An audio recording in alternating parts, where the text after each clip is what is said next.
One, two. Welcome to an episode of the Junglism show. We're going to be taking this through till midday at least, and maybe even beyond. Okay, let's hope we see Gareth towards the end for a bit today.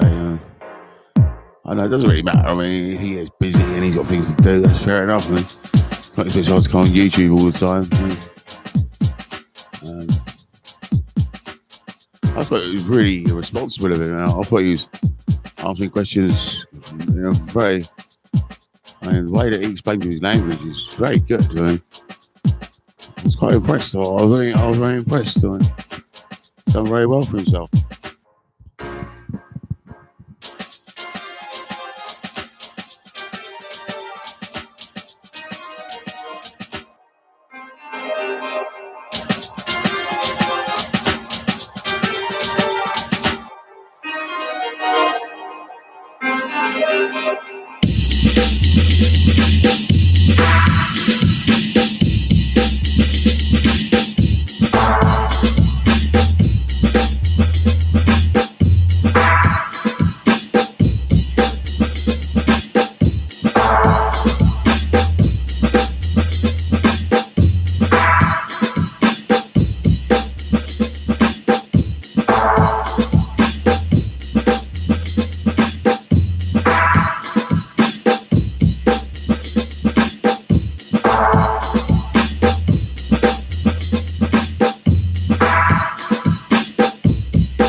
Let's play Bigfoot's track. Cutty Ranks. We just play Magic, so there. See if we can find Cutty Ranks. Original Ranks, yes, by Bigfoot. I mean, by Validate.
Original ranks come to boom it up.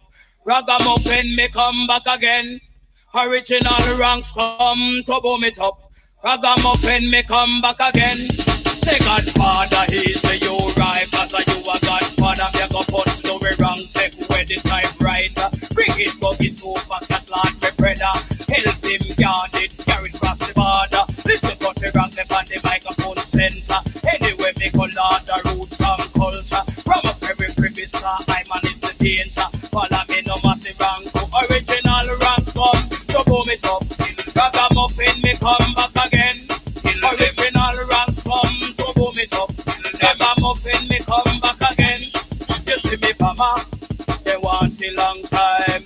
Nothing me mama hit step on them. Me mama, they want a long time. Nothing me mama hit step on them. And I just shoot out. Them buck up. Go tell the world that they may have to mash them up and just shoot out. Them and them buck up. Go tell the world that they may have to pack them up. So when me hold the microphone, they get a cantankerous. Go tell the world that they may just get famous. Me hold the microphone, me sweet and delicious. No long ragamuffin say you well dangerous. You see the stopper, but they want a long time. Nothing me stop by it, them and them. You see the stopper, they want a long time. Nothing me stop by it, them and them. My original ranks come to boom it up.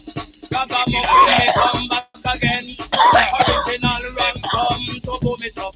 Ragamuffin me come back again. Well, I mean, I'm sure that a lot of people in Canada have probably heard that. Well, me and my friends and my crew probably heard that I had Gareth Thomas on here last night. I don't know if that keeps it quiet or what, but it must mean something to them. I mean, it doesn't. I mean, it's the thing. Sometimes things mean something to yourself, but I mean nothing to no one else. I mean, it's the way it is, you know. Ragamuffin me come back again. Original ranks come to boom it up. Ragamuffin me come back again. I thought it was a really good move with Gareth Thomas last night. what he can do, he can come into my room and I can protect him. And I'll make sure that no one will talk out of order to him. We'll all be on each other's side and we'll be one happy family. And Gareth Thomas will answer questions. And I think it's really good. Man. Because Gareth Thomas is chilled out there. Don't have to answer questions all the time. I know I like answering questions, but I mean, you have a bit of time to unwind and you have a bit of time to relax and stuff. He works very long hours. I mean, he was still working last night at 1 o'clock in the morning is when he went to sleep. I don't know what time I went to sleep, but I got up late today. Never mind.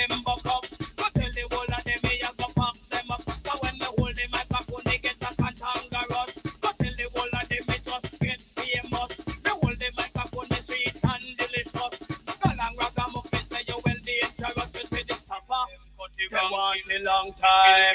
Nothing me stop by it, them and them. I just see this time. They want a long time. Nothing me stop by it, them and them. My original rap come to boom it up. Ragamuffin me come back again. Original rap come to boom it up. Ragamuffin me come back again. Come and tell the whole of them me a fucking them problem. Along with the rap and go mash it up again. We ram up a dance to my Jerusalem.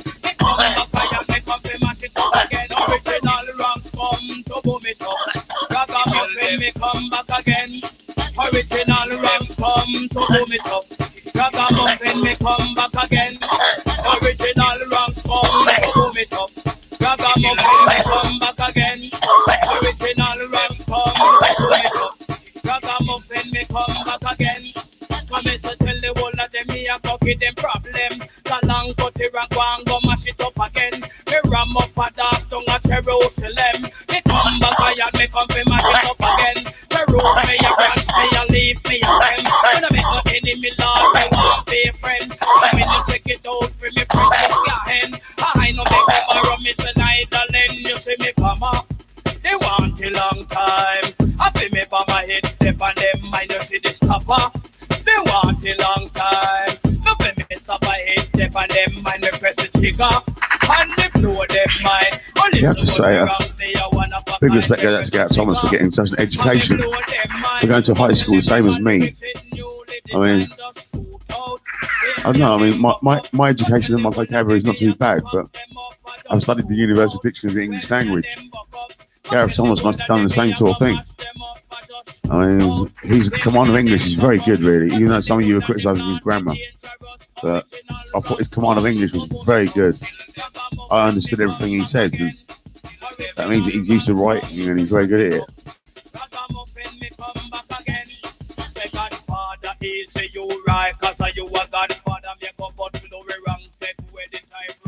That is a tune. That is a tune, man.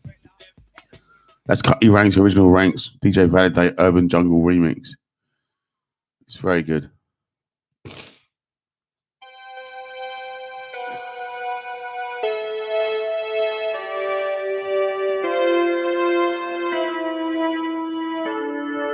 This is T101. I think we've heard this enough times. Let's skip this on. I don't like this one very much. It's all right at certain times, and if you're listening at night or something. But right now, what's this? T119. Bit quiet. Let's try this. B32 Hammer.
Right, welcome, 1 2 1 2.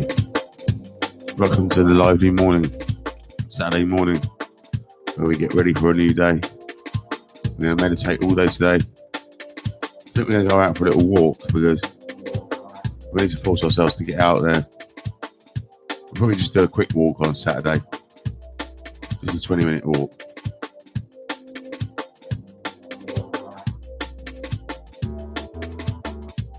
What are we going to eat today?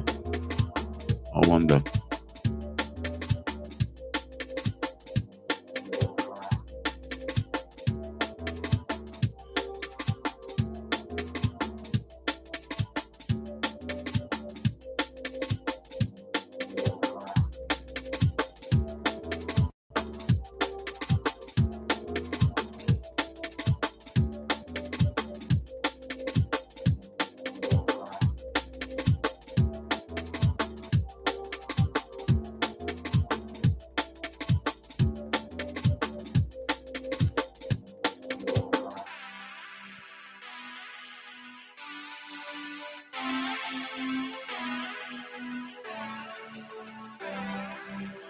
Saturday morning is usually quiet. Saturday afternoon is usually quiet as well. Not many people come on YouTube on a Saturday. I think most people go out and do things and visit people and stuff like that. That's something that we're going to have to stop. That's something with coronavirus. And fuck it, I'm going to isolate. I'm isolating myself anyway. I'm going to isolate myself anyway. I mean, what's the point in learning knowledge? Like 50% of us can catch it, or 50% of us can die, or whatever. If 50% of us can catch it or die, then again, I'm isolating myself. I mean, I don't know if that's what everyone's doing already, but it is time to isolate yourself, and it's not really difficult. I mean, we've all got television and computers at home. If you'll get on YouTube, if you'll get on my channel, you can get on whatever channel you want.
It's good that Gareth Thomas can come on here and he can get protected. I mean, a lot of MPs can't really go onto YouTube. I mean, if they do, they're going to get harassed and people are going to be horrible and hate them and stuff. But Gareth Thomas can come onto my page. I'll protect him and I'll make sure that no one's horrible to him. I'll do my absolute best to protect him anyway. And if the person's having out both of us, then we're both going to be together. We'll both be just being quiet now. I'll say, Gareth, we'll be quiet now, saying, or whatever. It's the best way to deal with it.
there isn't much that needs to be done in the way of governance, really. I mean, things are quite autonomous, really. I mean, that's what I appreciate. I mean, we all get on and do our own things, and the world's quite autonomous, really.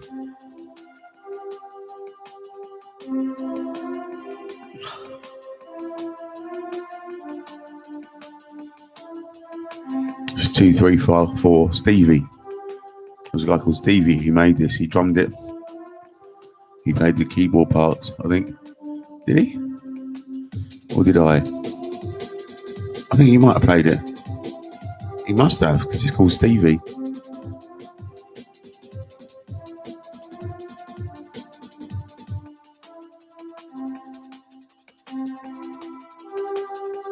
I know this isn't Stevie's beat. No, is it?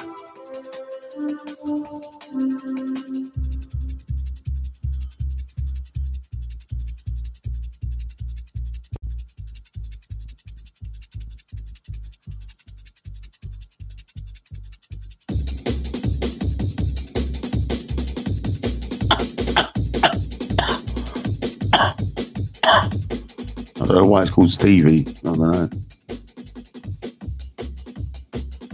I don't know if that drum beat is his or what. I can't even remember who Stevie is. I thought he was a mixed race guy, but I'm not really sure. Thought I used to know Stevie from when I moved into South Harrow the first time.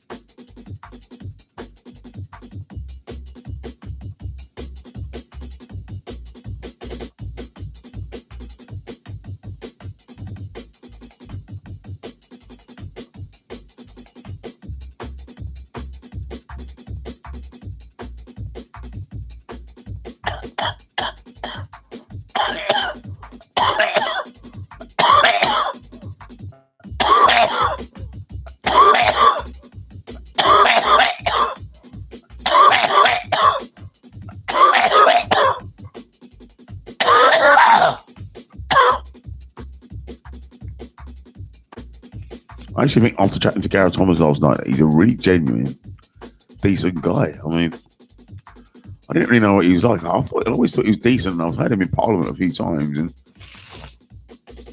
But last night, he really does want to reach out to his constituents. He does it all day and all night. I mean, my phone's ringing.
Someone did just call my phone, but never mind. Yeah, like I was saying, I was just like, I can't believe that Gareth Thomas still wants to reach out to the MPs at 1 o'clock at night. I mean, that's not how I live my life. I mean, maybe he's always doing things all day and all night long, and I have time where I spend alone and I relax and unwind and stuff. And you'd think that someone's been in Parliament all day would be doing that at 1 o'clock in the morning, but now he comes onto YouTube, and I don't know how long he was on there for, about an hour probably, or 2 hours maybe, but well impressed. Very impressed by the standards of the MPs. It would be good if we had Boris Johnson on here one day, the real Boris Johnson, but I don't know if we will, but maybe all the MPs will meet up on here. I mean, who knows?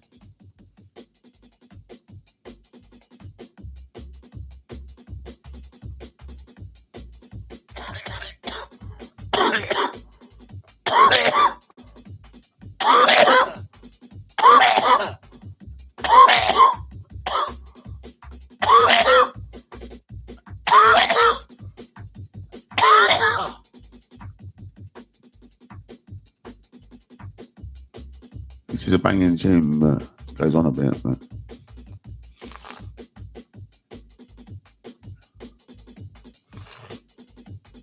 sounds like I made it. I mean,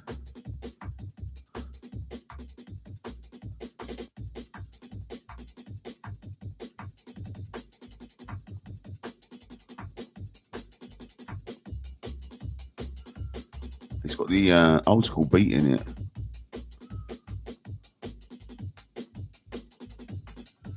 I can't remember the original name of it. Oh yeah, the Funky Mule by Ike Turner. That's right. It's got the Funky Mule by the Ike Turner. That's a really good jungle beat, the Funky Mule by Ike Turner. If you can get the Funky Mule by Ike Turner, there's a wicked beat in there to sample. There's a lot of beats you can sample in there, actually. It's a very good tune. And the Funky Mule by Ike Turner sounds really good anyway.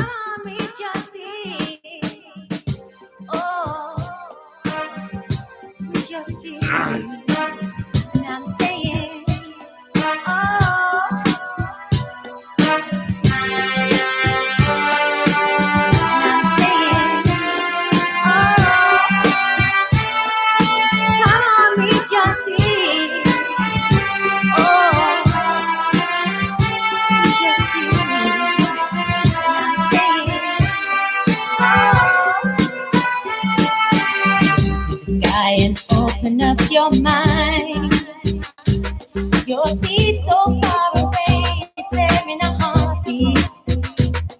In a second you can almost touch the clouds, being always in your hands, so go and rejoice.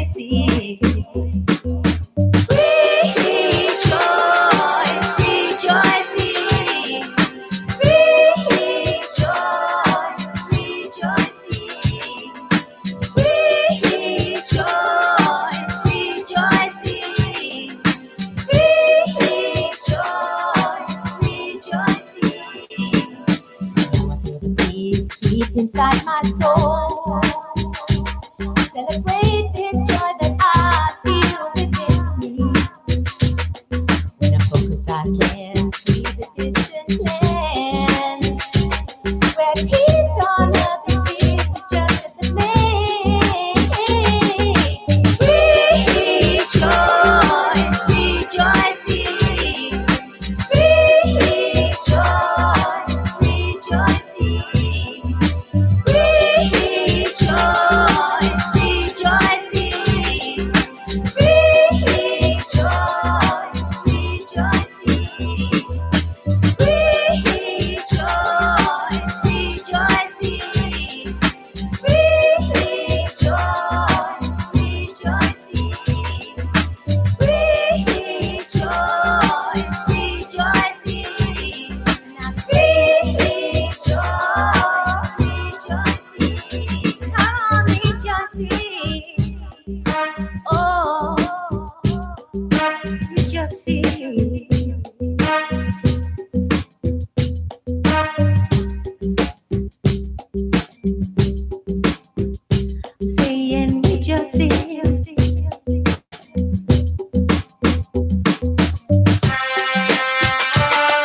heard this song a lot. Let's skip it on.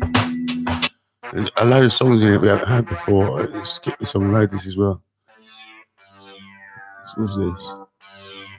Rubbish. Donald Trump. This is quite good to play this. Donald Trump. Donald I'll play this next time. Donald Trump. Gareth Thomas is on there. I'll play this. He's a big fat fool. He dropped out of high school. He can't even read and write. All he knows is how to pass the fight. He ain't never right. He's always wrong. And it won't be long before he embarrasses himself out in the Middle East, playing guns and knives, playing a fireworks show. That's all they do with their missiles. They film it on the news like a fireworks show. Well, that's not really a way to rule or to reign. You know, each and every day, everyone's got to eat and drink. Does Donald Trump ever think about that? I doubt that. Because he is a big fat fool and nobody likes him. Not in England anyway. We all think he is a big fat lazy bastard. Too many businesses. How did he get the businesses? Did he get some machetes out to get the competition? All he is about is business competition. I don't know if that's you, bro, but I don't know if you're still there. Yo, bro. Yeah, I'm alright, man. How are you? You alright? I don't know if that was you then. I just saw the message now, and there's 3 people on there, so I don't know if that is you, but smoking bad.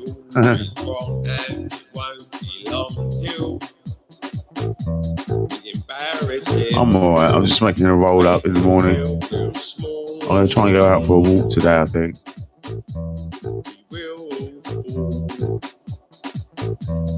He ain't really got a chance,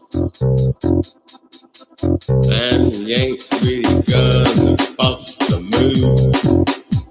He ain't gonna conquer. It's good that you're good. Brilliant. I'm excellent too, so. The Middle East has Sufis, like Zen masters, people know how to fight.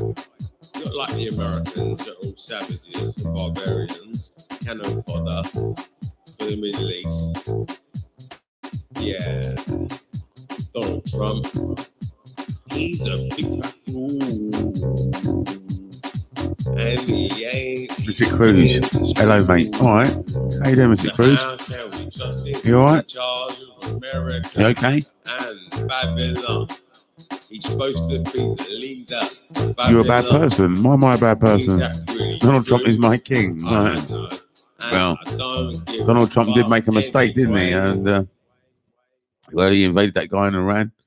I said that he'd make a mistake, and he did. And I said he's going to embarrass himself in the Middle East, and that's what he's done. He has embarrassed himself in the Middle East. I mean, the music's off at the moment. Do you want me to turn it off completely? Do you really want me to? Do you want me to turn it off? It's off now. I mean,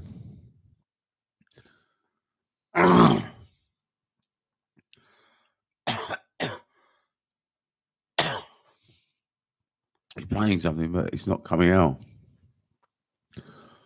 Turn off the music. Yes. Yes. Why do you want me to turn off the music? What do you want me to do? Do you want me to meditate or something? Or what do you want us to do? I'll turn the music off now. I mean, I've turned it off. I don't understand why you want it off, but quick.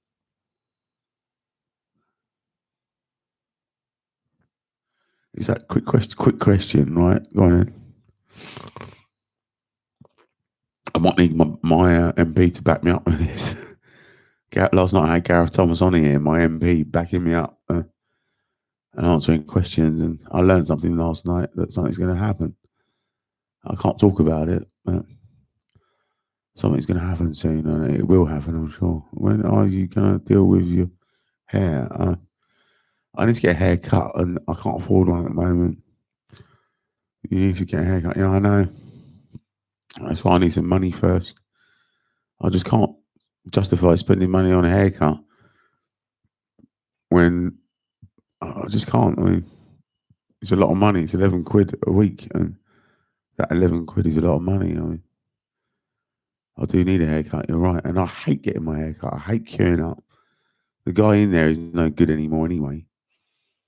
The last time I had my haircut, I just got the scissors out and had to go myself. That's what I did a few months ago, about a month ago. So Mystic Cruise doesn't like the music then. That's interesting. You don't need to get it weekly if you're that poor. Well, I would need to get my beard trimmed, which would be a £5, I suppose, to keep on form. If I'm going to keep up, if you're going to do the society sort of standard, normal sort of behaviour, I would have to get my beard trimmed at least once a week, at least. I mean, and that would cost a £5. So my hair I could probably get cut every 4 weeks. So that'd be 11 quid every 4 weeks, and then 5 quid every week, and I just can't justify it. I can't find the money. You know? Maybe I'm a fool. Maybe I'm wrong. But I think everyone prioritises how they want to, and I'm not vain, and I don't really care how I look, and I'm quite happy to have long, messy hair or messy hair. It doesn't bother me, because I think that's why I didn't go bald, because my brother, my dad, my uncle, a lot of family went bald, and I think what Rastafari told me was that you only go bald if you're vain. So I'm not vain, you see. I let my hair be messy, and I haven't gone bald yet.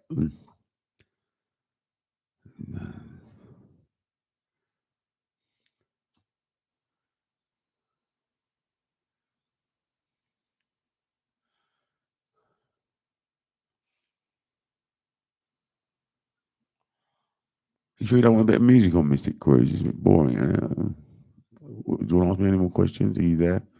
Let's put a bit of music on. I don't even think you're there anymore. Let's try this. TO88.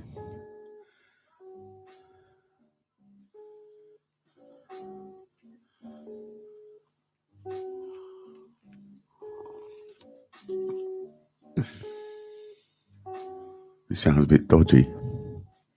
Might be right for late at night. Oh, got some sounds in it. It's dodgy. It's dodgy.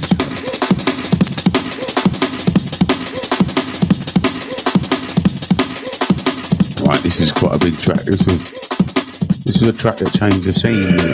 Well, it didn't really change the scene, but Paradox got a little tune out of this, and it's not too bad.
It's quite warm up here today. Let's have a look at the temperature.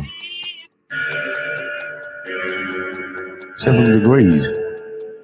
Not exactly hot, but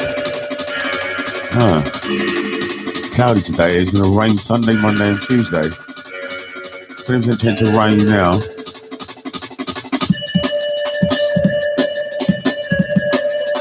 Cloudy, rain at 2 o'clock in the morning.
So I haven't had my hair cut since last November. I mean, the only time it's been cut is when I've had to go myself with the scissors. That's the only time it's been cut. I mean,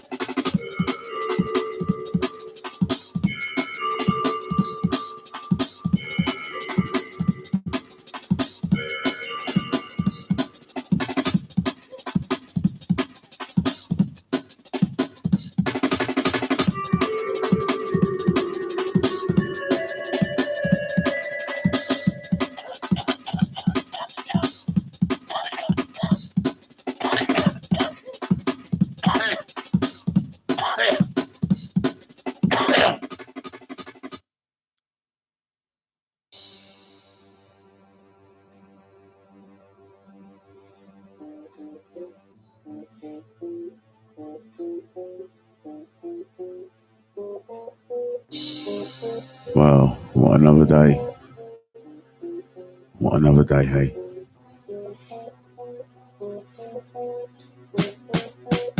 This is Out of Here, T13.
We could try West Side and see what they're paying.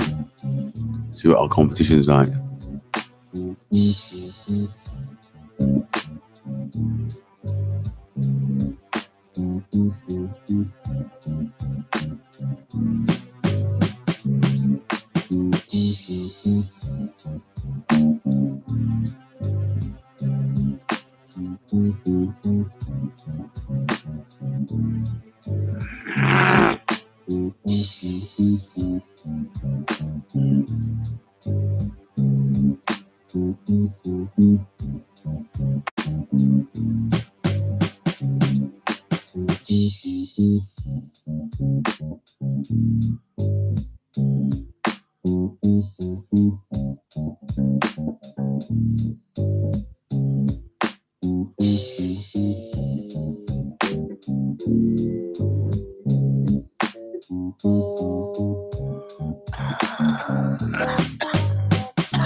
I hope Gareth Thomas comes on here today because I don't want to harass his private message box with a whole load of ideas and stuff. I don't mind doing it by email, but I don't want to contact his phone and piss him off. And one thing I hate to do is piss people off by contacting their phone too much. Some people don't like it, and I don't know if Gareth will be bothered by it, but I have got some things that I do need to tell him. I just think we need to readjust the way that we do our economy. I think we need to do, for the coronavirus, we need to start raising wealth in cities at home. We need to start working from home. I mean, is there any need to go into Canary Wharf, really? I don't think there is. I mean, I'm sure that most jobs can be done from home now. And there's email at home, there's all sorts of things at home. This is the way that we should be heading towards. And it's because of coronavirus, but coronavirus is going to prepare us for the future, for climate change as well. Because what we need to do for coronavirus is also what we need to do for climate change. It's exactly the same.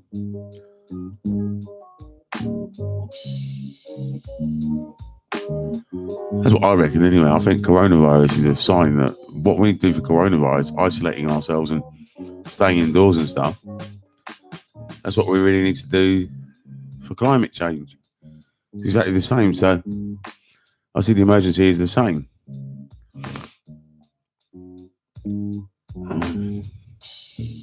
I did hear something last night, and I hope the government go ahead and do it. I hope they do, but I don't know. I mean, they might put profit first, or someone might put profit first. And if they do, then it's not going to happen. The coronavirus will spread quicker.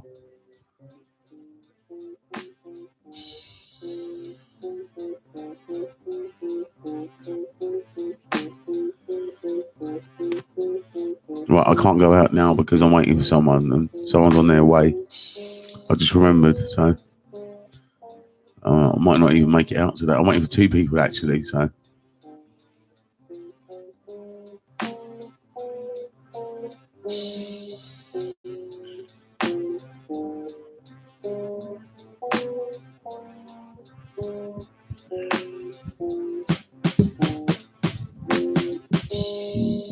I think I'll make a cup of tea now.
Right, this is Y39 Spoonie beat.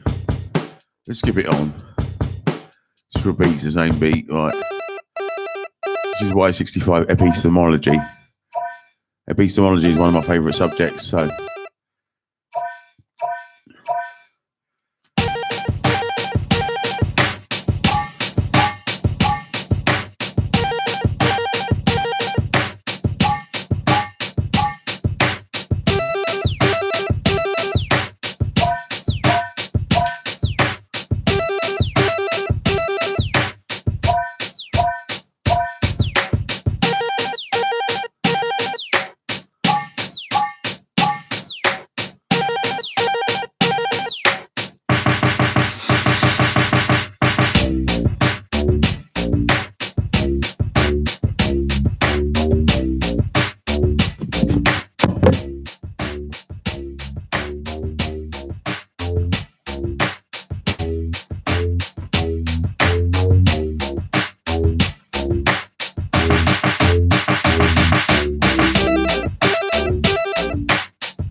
only a top of this to pay council tax. What else are you gonna do with this? Can you go to the shop and buy whatever you want with it? Yeah. You can't, John, because there's no money on it. It's prepaid. No worries. How are you doing? Alright, not too bad. I'm just getting up now. Can I ask you for something? Man? What is that? Yes, please. I'm gonna hang about for about an hour. As long as I don't get disturbed. Got to get rid of them here. I don't need the bag, John. How come you only put it to the I don't understand. No, I put it right inside it. Oh, I'm not anything yet. Alright. you sure? I can't hear you. It's not on the mic. Can you give me a couple of minutes to be on the mic? Yeah, it's on the mic, you can, yeah. Well, give me a couple of minutes. Alright. Are you going to that? Yeah, go on.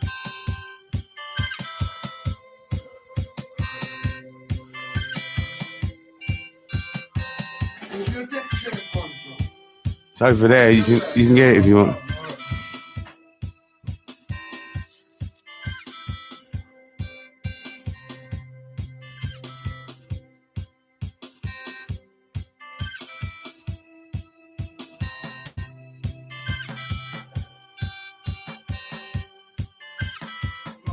Yes. Got a cigarette? No, thanks. I don't want a cigarette.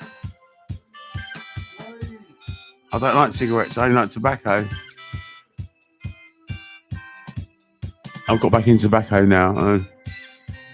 There are times that sometimes I would like a cigarette, but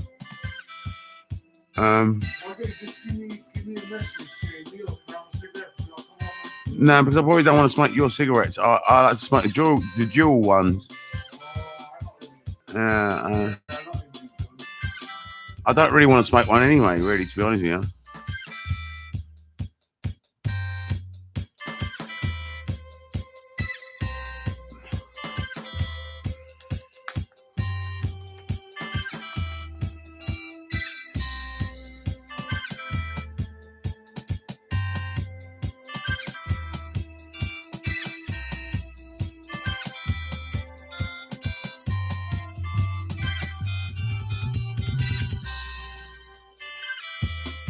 How you been, mate?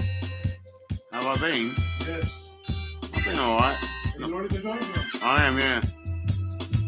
You got enough weed in there? Yeah, I got enough. You sure? Yeah, I'm sure. I've got a spare $5 in my pocket if you're not sure. You're always willing to donate it if you want. It's up to you. But you might need it for weed tomorrow. You know, you ain't got spare money really, so you can't be giving £5 out. I just thought I'd make it sound good, John. Alright.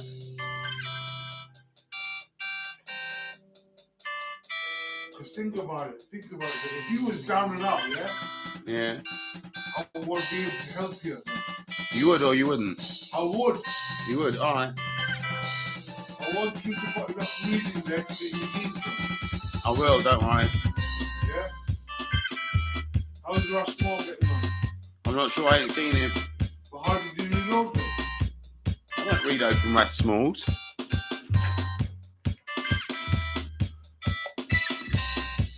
You know, I was thinking about you last night for some reason. Alright. I was thinking like,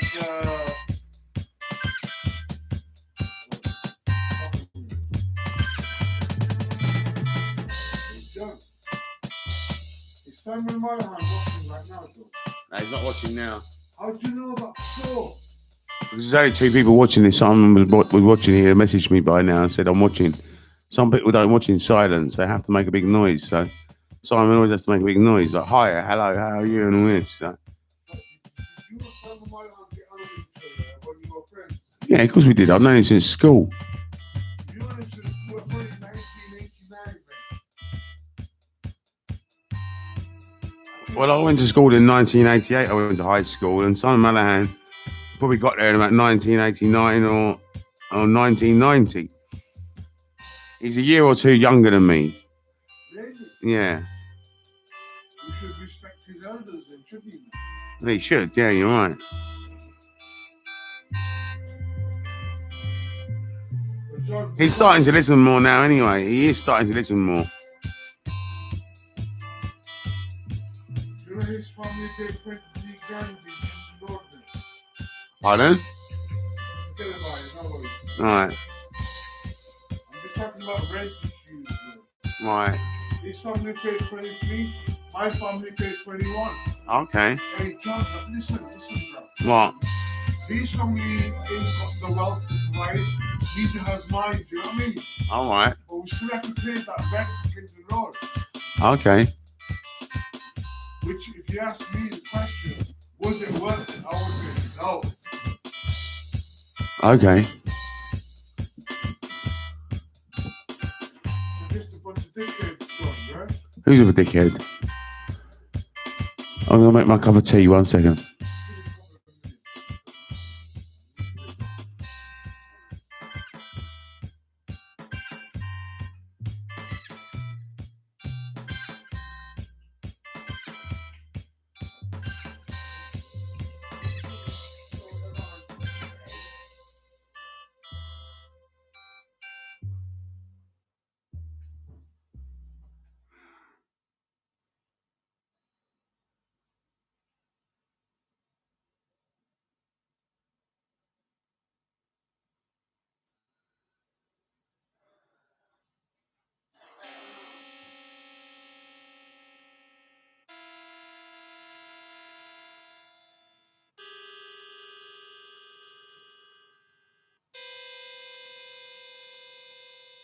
He wants to retaliate, John.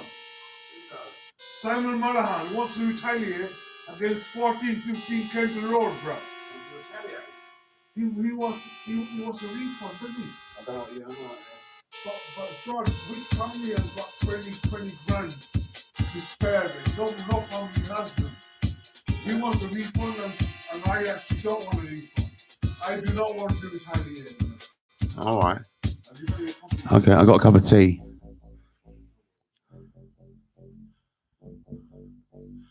I've actually got a cup of tea because that's what I have. I've had 2 coffees already, and when I have 2 coffees and then I have a cup of tea, I'm gonna have a spliff. It's my first spliff of the day.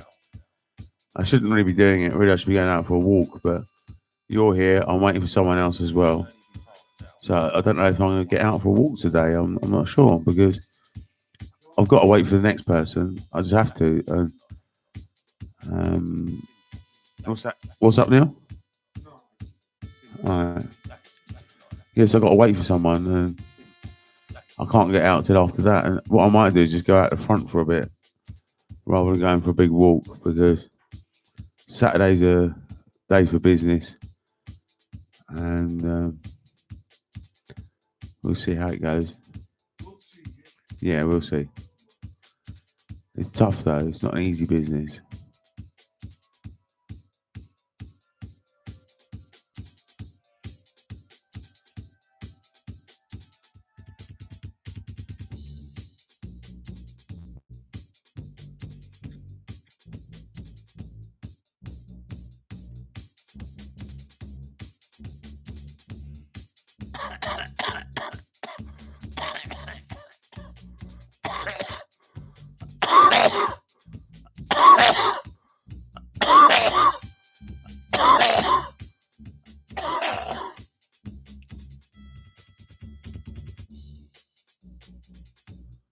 Sounds like quite a good tune. It's T180. I heard this for a while. Can't even remember it. Don't remember making this. Don't remember it at all. It's quite refreshing. It's got the funky mule in there. I can hear it. Quite nice EQ'd and mixed down. But some of it is a good tune, but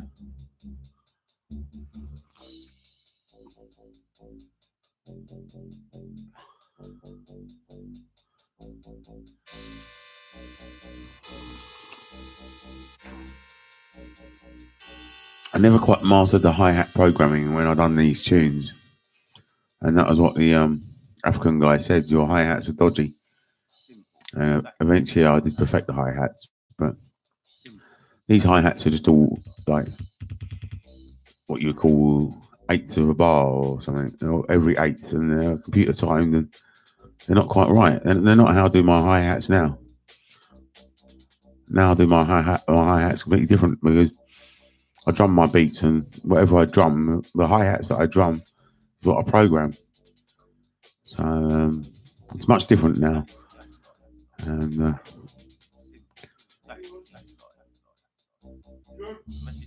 yes, Neil. Yeah, I know.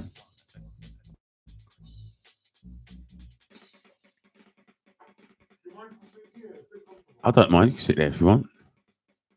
Sit wherever you want. Get whatever chair out you want. Do what you want. It's all right. I don't worry about that. It's all right. Don't worry. It's all right, Neil. It's all right. We all make mistakes. It's all right.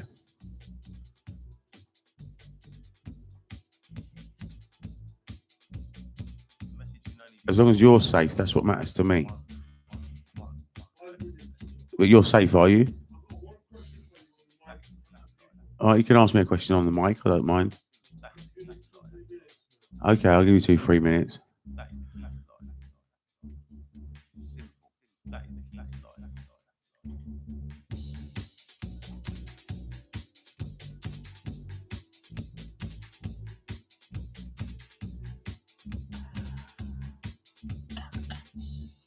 Right, I'm going to get my yoga mat now because I want to do some yoga.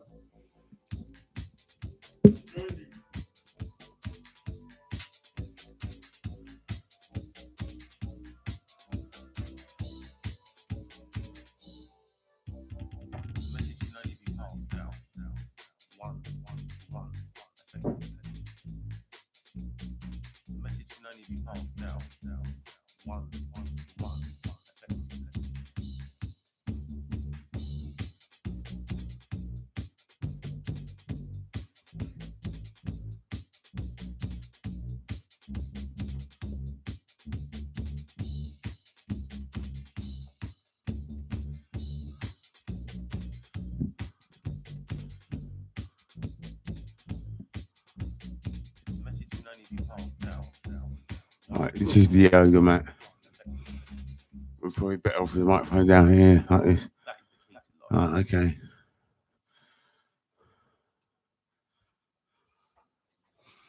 We're on the yoga mat, but we're just. What's the time now? It's 10:30. Let's stay on the yoga mat till 11:30.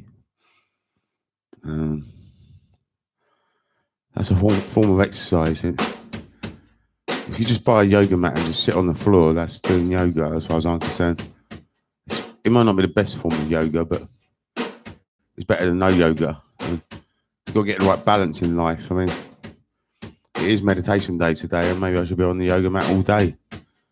We'll see. I mean, you should meditate on a yoga mat probably. I'm not really sure, but you don't have to. You can meditate in a chair, but a yoga mat is a good idea eventually to move on to one day, or if you're getting a bit stiff in your movement or your movement's not very good, it's a good idea to get a yoga mat and start sitting on the floor. Which is what I'm doing today. I'm sitting on the floor, man.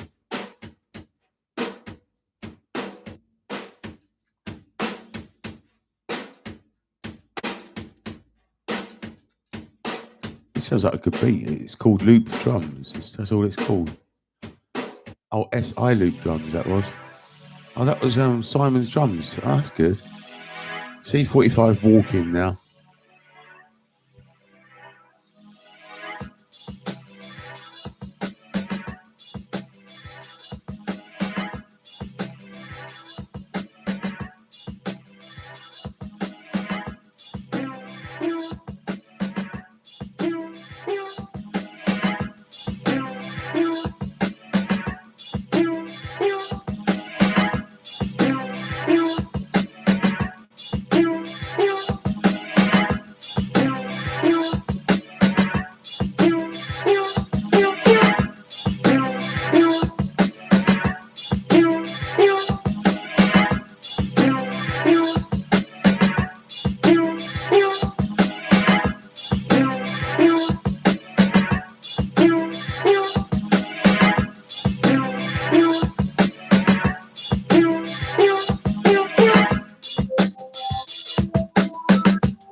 It's really good to sit on the floor. I'm really enjoying myself. I mean, it's just something about getting close to the ground and being barefoot and being on the ground and something about that. It's just being barefoot and being on the ground. I think it's called grounding yourself. That's what my uncle calls it. And he goes barefoot in, I don't know what weathers, but certainly in the summer he goes barefoot on the grass. And it's a lovely feeling to be barefoot on the grass and on the ground. And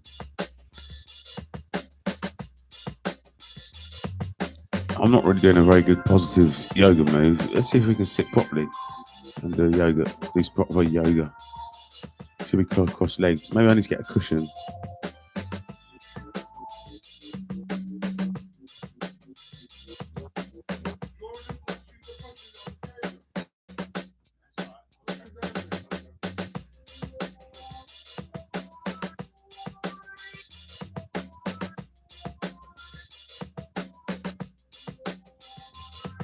Testing. A couple of minutes till the question arrives, John. Okay, Neil, that's all right. Whenever you're ready, bring us the question. Is it a philosophical question? What sort of question is it?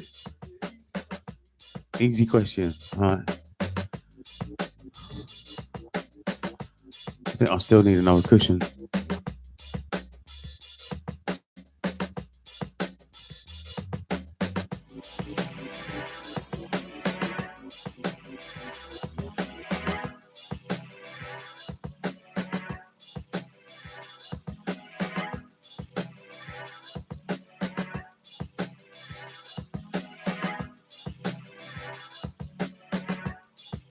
That's what my yoga teacher told me to do, sit on a cushion, because my posture is not perfect. So I've done what my yoga teacher said.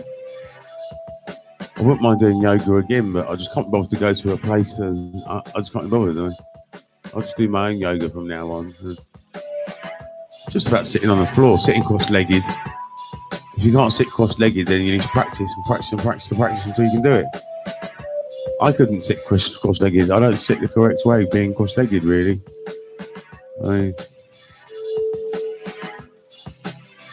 I'm not really the most fit person in the whole world. But I'm faster than a bullet when it comes to martial arts, but when it comes to posture and yoga, I'm no master. I'm not like LUK or Jack Cassary or whatever he wants to call himself. I'm not like him. He can do yoga and he's very good at it. He did start quite late on in life, I think, and he's managed to get quite flexible. In old age, you can be flexible, but I'm just doing it myself on my mat at home, just having a go. I'm not really doing yoga moves like how yoga people do it.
The more you do yoga, the more flexible you get. I just got to do a new position that I've never been in before.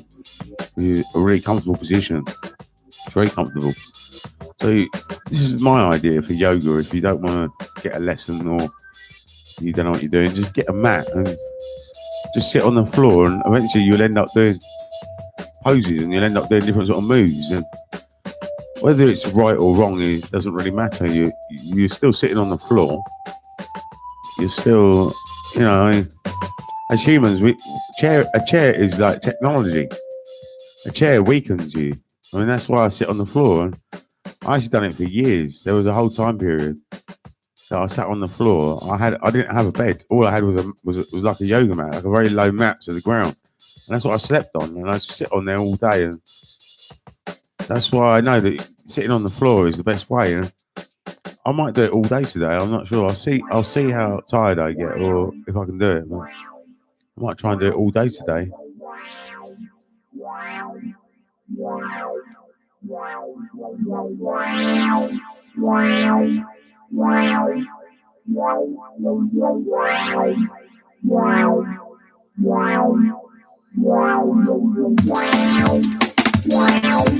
Like a Speed 43 selector.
Right, here we come with Neil.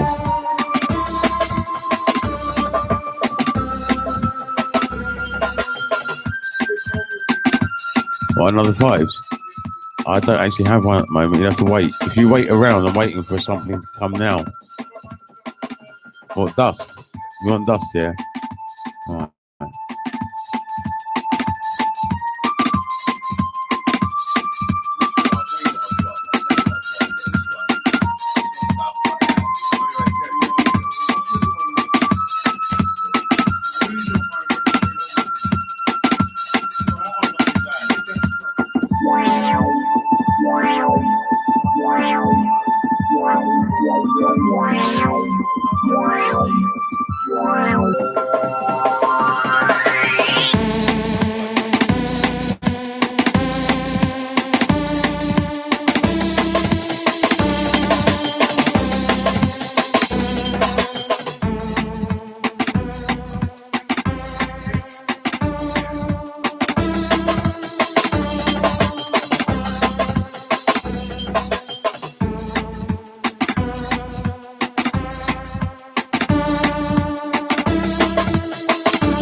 if you've done 7 months in there, my council property earns £500 a month rent.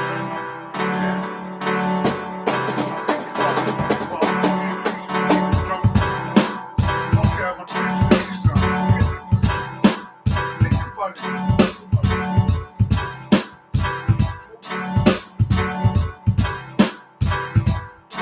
Right, Neil's chatting in the office to me. I'm not really following what he's saying, but still good that he feels that he can talk to me. And I think his confidence is improving. Neil, when are you going to get online? When are you going to get a YouTube line? As soon as you get what? All right. How long will this be? Anytime now, so you might get a smartphone. Right, okay. Because with coronavirus, we all need smartphones. Do you know coronavirus? We have to isolate ourselves, and what we have to do is stay at home as much as possible. And that's why we need a smartphone, so that we can log on to the internet to find out the latest news and we all need a smartphone or a laptop at home. If you get a laptop as well, that'd be really good. What's that? I don't want it. No, I don't mind. If I get it, I'm not bothered. Pardon?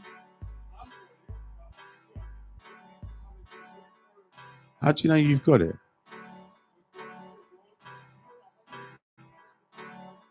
All right.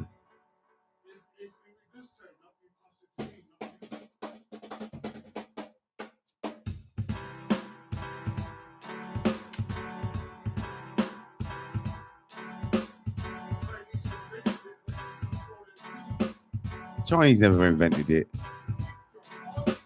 And they never invented it.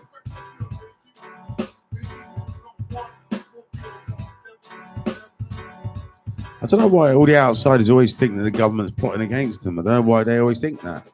Why is it all the mainstream outsiders always think government plotting, designed to kill us off? I mean, why do you think anyone would do that? Why? I mean, what's in their interest to wipe out half the population? And the truth is that half the population could die from this.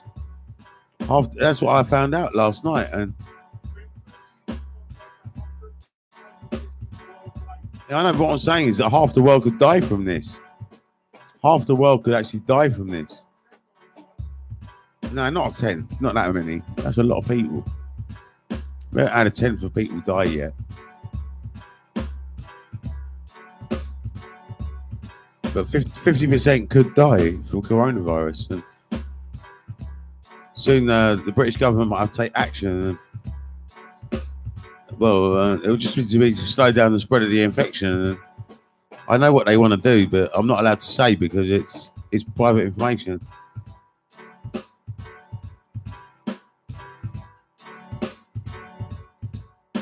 Hello. Morning. How are you? I'm alright, not too bad. I am broadcasting. Yeah, thank you. Yeah, thanks for ringing. I can always go in the other room if you want me to have a private chat. Well, when I'm on the mic, when I say comes out, what you're saying doesn't. But I can always hook you up so that you can come out if you want. All right. I can always take the mic away.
said that you're a one-eyed monkey.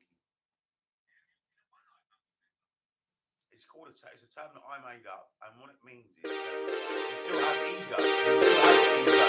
You think you meditate out your ego, but you haven't. You don't meditate out why your ego. You haven't meditated out the ego. That's why you make up. So you're a one-eyed monkey. That's why you're a one-eyed monkey.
Yes, Neil.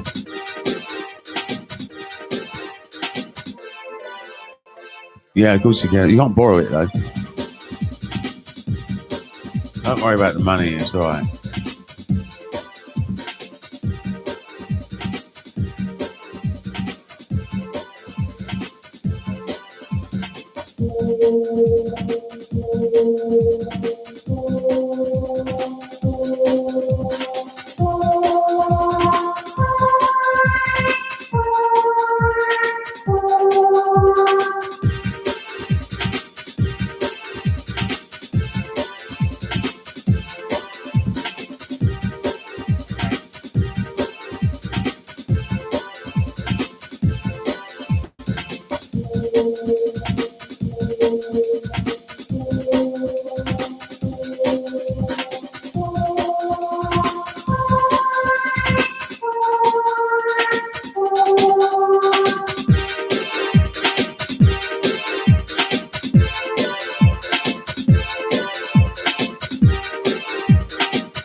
Are you alright, Neil?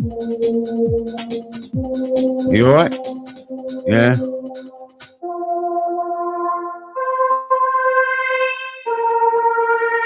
Do you want to go on Instagram? All right, let's not worry about it today. Then we'll do it another day. We'll do it another time.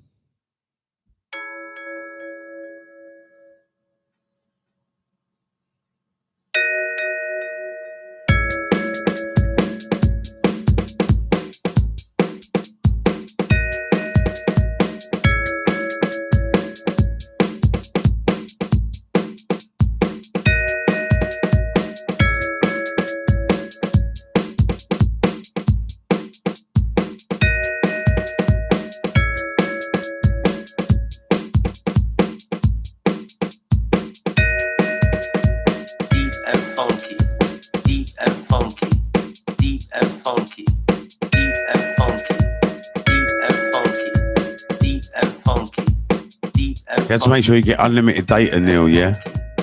Unlimited data, unlimited calls, unlimited text. Yeah, that's what you need. You definitely need unlimited data because you need to be able to watch the YouTube all day if you want, or do whatever you want all day and all, you know. There's no point getting a small amount of data because you get a small amount of data, you'll just use it up and then you'll end up. You just need unlimited data. Is it? Oh, very good. They can't imitate deep classical jazz meditation music. They can't imitate that. Deep and funky, deep and funky, deep and funky, deep and funky, deep and funky, deep and funky, deep and funky, deep and funky.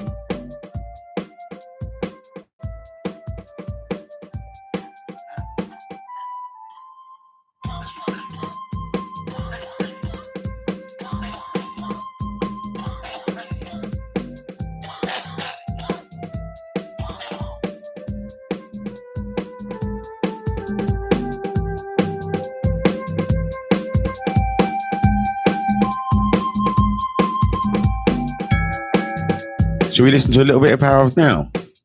Do you want to fancy that? Let me try putting it on and see what you think.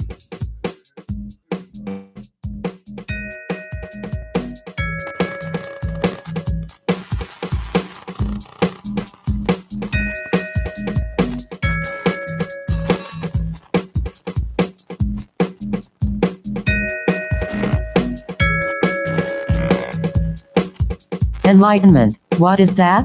A beggar had been sitting by the side of a road for over 30 years. One day a stranger walked by. "Spare some change," mumbled the beggar, mechanically holding out his old baseball cap. "I have nothing to give you," said the stranger. Then he asked, "What's that you are sitting on?" "Nothing," replied the beggar. "Just an old box. I have been sitting on it for as long as I can remember." "Ever looked inside?" asked the stranger. "No," said the beggar. "What's the point? There's nothing in there." "Have a look inside," insisted the stranger. The beggar managed to pry open the lid. With astonishment, disbelief, and elation, he saw that the box was filled with gold. "I am that stranger who has nothing to give you and who is telling you to look inside. Not inside any box, as in the parable, but somewhere even closer, inside yourself." "But I am not a beggar," I can hear you say. "Those who have not found their true wealth, which is the radiant joy of being in the deep, unshakable peace that comes with it, are beggars, even if they have great material wealth. They are looking outside for scraps of pleasure or fulfillment, for validation, security, or love, while they have a treasure within that not only includes all those things but is infinitely greater than anything the world can offer." The word enlightenment conjures up the idea of some superhuman accomplishment, and the ego likes to keep it that way, but it is simply your natural state of felt oneness with being. It is a state of connectedness with something immeasurable and indestructible, something that, almost paradoxically, is essentially you and yet is much greater than you. It is finding your true nature beyond name and form. The inability to feel this connectedness gives rise to the illusion of separation from yourself and from the world around you. You then perceive yourself, consciously or unconsciously, as an isolated fragment. Fear arises, and conflict within and without becomes the norm. I love the Buddha's simple definition of enlightenment as the end of suffering. There is nothing superhuman in that, is there? Of course. As a definition, it is incomplete. It only tells you what enlightenment is not. No suffering. But what's left when there is no more suffering?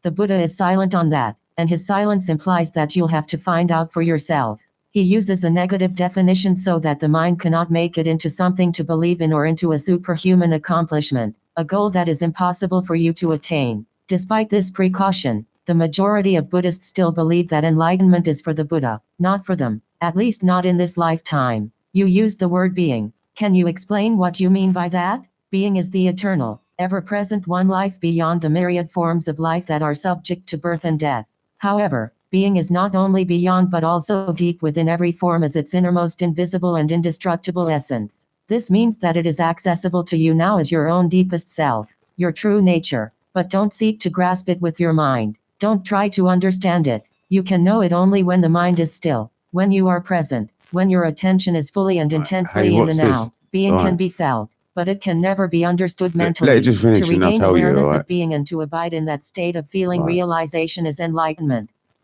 Right, what it is there's a book called The Power of Now by Eckhart Tolle, and I read it years ago. I started reading it in about 2005, and I've been reading it ever since. And I don't really need to read it anymore. But what I realised was that if I played it on here, I could help a whole load of people. And the reason why I'm playing it now is because my friend Neil is in the other room, and I think it will help him to hear this.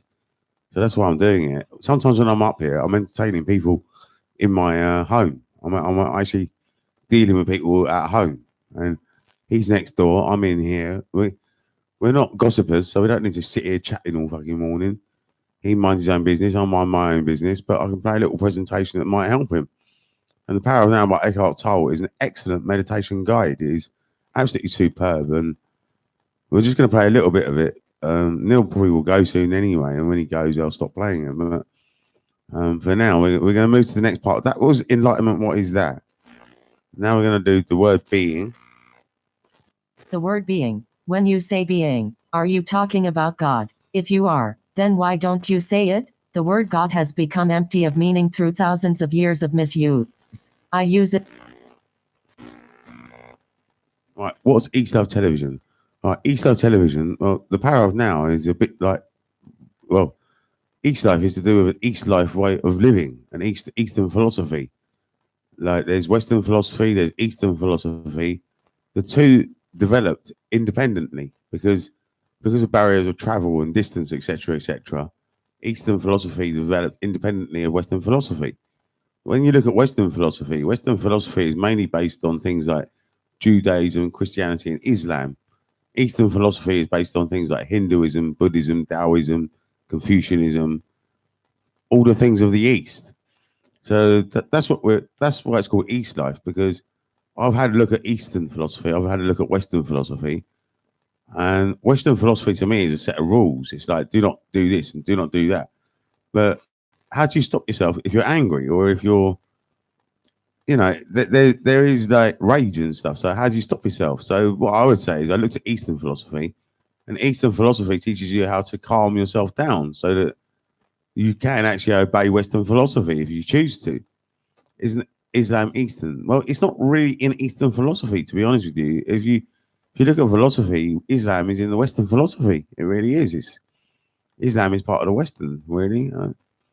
It's part of the Judaistic sect. It's part of the Judaistic foundation. What would you call it? Judaistic. I hope you know what I mean. It's part of Judaism. It comes from Judaism. So does Christianity, Islam. All three of them are very closely related. They all have the same sort of prophets in them and stuff like that. And they're very similar. And Islam and Christianity both believe in a hell and a heaven. In Islam they might call it paradise, but it's just a different translation in language. I mean, in Islam and Christianity, you got heaven and hell. You got what Islam says is that if you're not a believer in what I don't know, but if you're not a believer, then you burn. And I don't agree with that anyway, but I don't believe that God would burn his non-believer. I believe God would laugh at you in his face, and that's about it, really. Where they are not were they not all found in the Middle East? Well, I mean, they were all based in the Middle East, but because of the actual people that were in control at the time, because you got to see where the empire was at the time that Islam rose, and there was the Roman Empire. What time? I think that Islam rose after the Roman Empire, so I think it was the Persian Empire or something. But I'm not, there was the rise of the Persians, but there was the Crusades as well. So yeah, Rome still existed then, right? Rome was still around. I mean, the actual Romans fought the Muslims. I mean, if I remember rightly, so it was formed in the Middle East, but because we're right, because of our culture and our history. I mean, maybe in the East or in another country, they might call it Eastern philosophy. I don't know, but because we live in the West and we live in England, and that's how it's categorized in England. I mean, in England, even though it started in the Middle East, they all started in the Middle East, but because we're in the Roman Empire. Hang on a second, I've just got to see someone out. I've just got to see someone out.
Yes, I don't know if you're still there. What's this?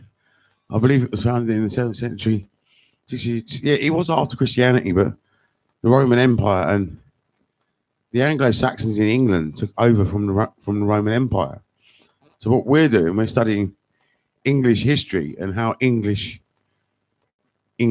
knowledge is discovered. So English knowledge is discovered through the Greeks and the Romans, really. It starts off with the ancient Greeks. Then the Romans adopted the knowledge, and that's where English history starts. English history starts with the Greeks. We don't start with the ancient Egyptians, we start with the Greeks. So basically, 7th century, 600 AD, I'm not sure if the Romans were still around then, but I think they must have been. Well, Rome is still there anyway, because Rome is still called Rome, and the Vatican is still called the Vatican. It's a bit like in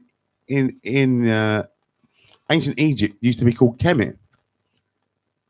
Ethiopia used to be called Abyssinia, but let's go back to Kemet, because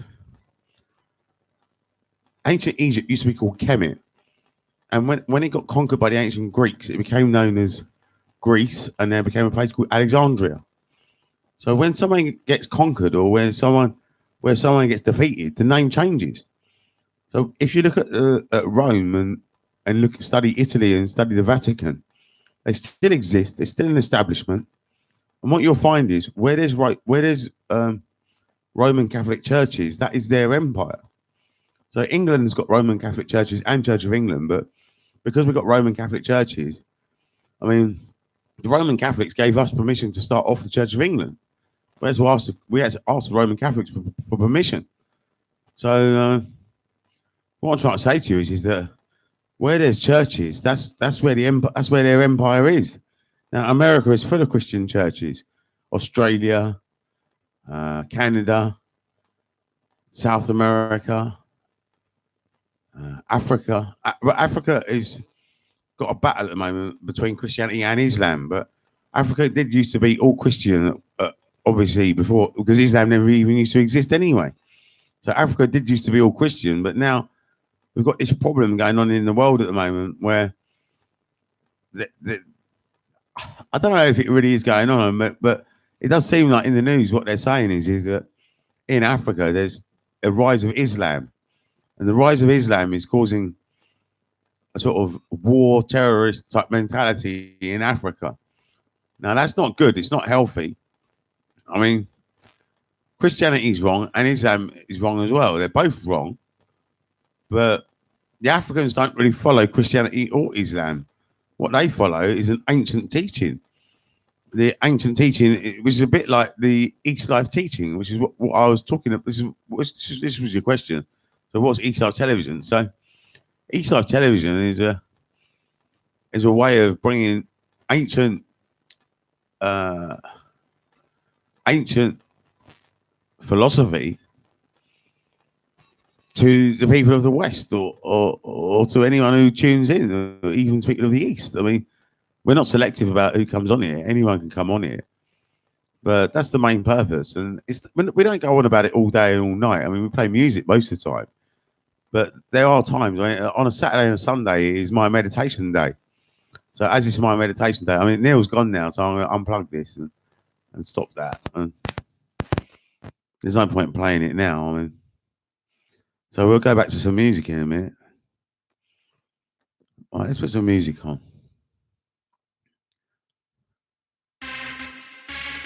What's this? I think with Islam, it's said that it has always existed. It just came to prominence at that point.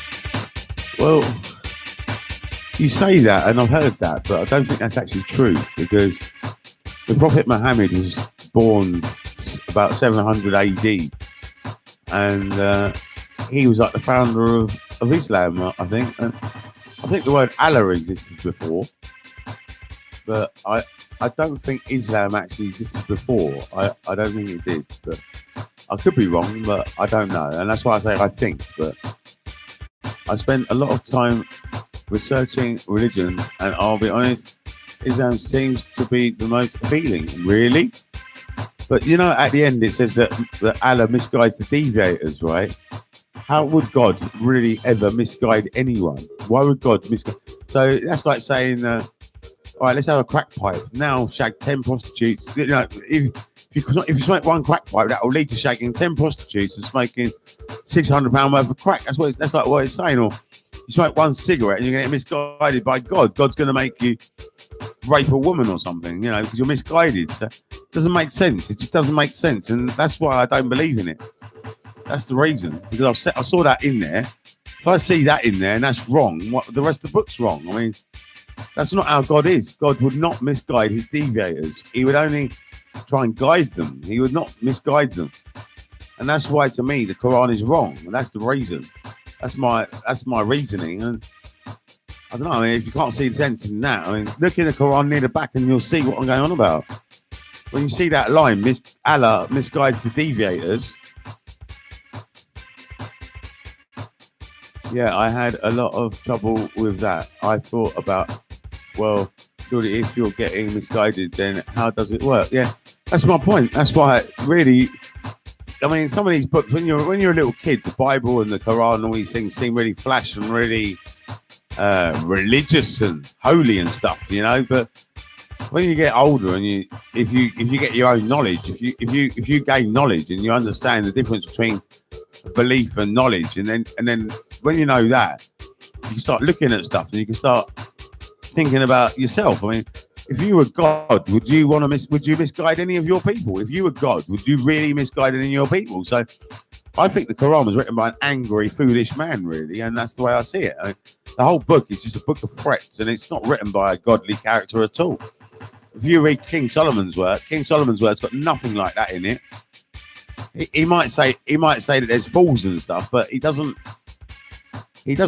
threaten you with, not once does King Solomon threaten you with a fiery pit or anything like that. And that's the difference between King Solomon and Muhammad. You know, Muhammad was just an angry man, I think. Let's see what this says. I came to the conclusion that you have to have the idea that God is all-knowing. So we as humans have our own choices. We will do what we please. It's just that God is aware of what we. Yeah, I would agree with that. I would agree with that. I mean, you can still believe in God, but not follow the Quran or the Bible, or just take the bits out that are good and reject the rest. I mean, I'm sure even the Quran has probably got some good passages in it. It's got a good idea. I mean, the person who wrote it did have a good idea. He was trying to get people to be good. I mean, but I just think he went around it the wrong way, and I think he was just a bit of an angry man. And because he was an angry man, I can't say that's a book of God, and I can't say that I follow it. You know, if we commit sin, we do it out of our own accord. It's just God. Well, maybe you do. You must have great discipline then, because some people don't sin on their own accord. Like, for example, the other day, Echo Esh pissed me off on YouTube, and I shouted at him and I cussed him and I said I'll do this to him and I'll do that to him. And that wasn't really through choice. That was through what we would call acts of the ego or acts of compulsion. And most crimes and most sins, as far as I'm concerned, they're not really conscious crimes. They're not. And that's why I don't really believe that anyone should be in prison. I don't really think they should be. I think they should be getting mental health treatment. And I don't really think that someone does a crime consciously, even if it's premeditated. Why are you premeditating a crime? You've got some weird mind, you know? There's something wrong with you. It depends what the sort of crime is, really. I mean, if it's a robbery or something, and I don't know. Let's see what that says. Misguidance, yeah.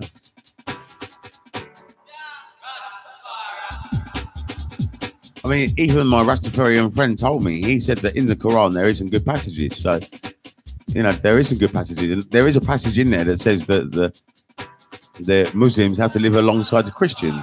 There is a passage in there that says that. So, I mean, the Quran's not all bad. I mean, it's not all bad. I mean, I haven't read the whole Quran, but when I read the Alamis guy's DJs, I stopped reading it because I thought, well, fuck it, and that's how well bollocks then, isn't it? I mean,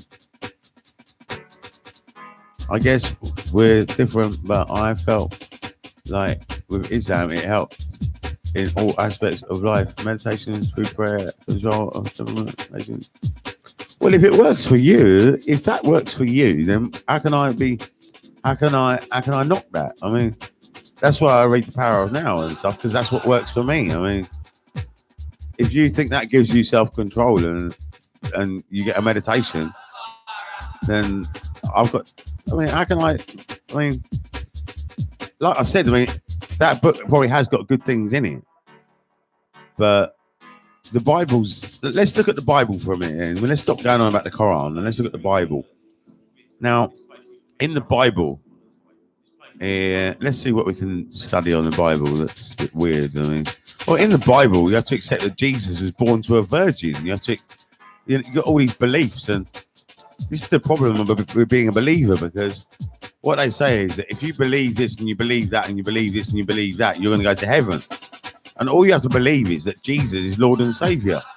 And that's the only thing you need to believe. Now, I don't agree with that. I don't believe that a belief can make you liberated or can save you or send you to heaven or hell. Or I don't believe that a belief is going to do that. That's just the way I am. I believe that we have to discipline ourselves with knowledge. I don't know if you agree with me on this, but you have to actually apply your mind into a peaceful mind state and practice that, and that's what it's about, really. And the more peaceful you can keep your mind and practice it, and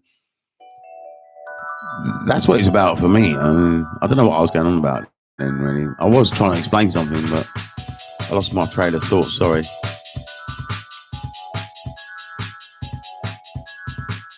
I mean, that's what I say to people that are Christian. If a Christian person says to me, well, I used to drink and I used to do this and I used to do that, and all of a sudden I found Christ, and then I'm never going to knock a man that does that. I'm never going to say, oh, you shouldn't do that. You know, yeah, I do. Hence why I was researching all the religions to find peace. Yeah. Like I say, you know, if a Christian person says to me, I found Christ last week and now I've given up weed and I've given up alcohol, and I might think weed's all right anyway, but if that's their Babylon viewpoint and they think they need to give all these things up, and Christianity does that, or Islam, or Judaism, or Buddhism, or Hinduism, or whatever it is, if any of these, I mean, all these, every single religion has a group of people in it that are like Zen masters. That's what I call them, Zen masters, Zen. And in Islam, there is a group of people called the Sufis. Now, the Sufis are like conscious Muslims. And the Christians have got a set of people that are quite conscious as well. And in America, they got a whole load of them. I think they're called born again Christians. Born again Christians are conscious, I think. And I'm not really sure, but you know, I mean, every single religion has their people. You can never actually teach another person that's an outsider or in the mainstream. You can't really teach them. You can only, if someone's on their journey, you can help them. And that's the difficult thing about sharing enlightenment, or if ever there was someone that wanted to be the Messiah or anything, it's just an impossible mission, because when it comes to the mainstream outsider, they've got all these false beliefs that they believe. And I think the idea that once I've found something, I've automatically become peers, and the best person isn't viable. I find peace with the idea that as a human, I am likely to commit mistakes and sins. Well, you are likely to make mistakes. I mean, you could do. I do sometimes. I did last week. I had to go Echo-ish. I mean, I don't want to be a hypocrite and say that I'm perfect, really. As long as I ask for genuine forgiveness and understanding what I've done wrong, and feel as though I have been forgiven, I am at peace. Well, me and my friends, we've all got mercy towards each other. Me and Black Lightning, I can say to Black Lightning, "With Black Lightning, you can't sing properly and stuff." And he's got mercy, you know. And you have to have a level of mercy, and in the hospital, we've all got a level of mercy, and that's what it's about, really. You have to have mercy, and you have to have forgiveness yourself. And mercy and forgiveness are very similar. I mean, mercy is like instant forgiveness, and I say that you don't just forgive, you got to do it instantly. If you do it instantly, you nip the drama in the bud. If you don't forgive instantly, you create drama. That's why you have to just overlook it. You have to think, "Oh, I'm above that. I'll just forgive them straight away." I mean, about 99 times out of 100, there's no harm or anything, really. I mean, it's really just forgiving words, or just forgiving. Oh, let me just see, my phone's ringing. 1 second. Hello. All right. Come over here. All right then. Bye.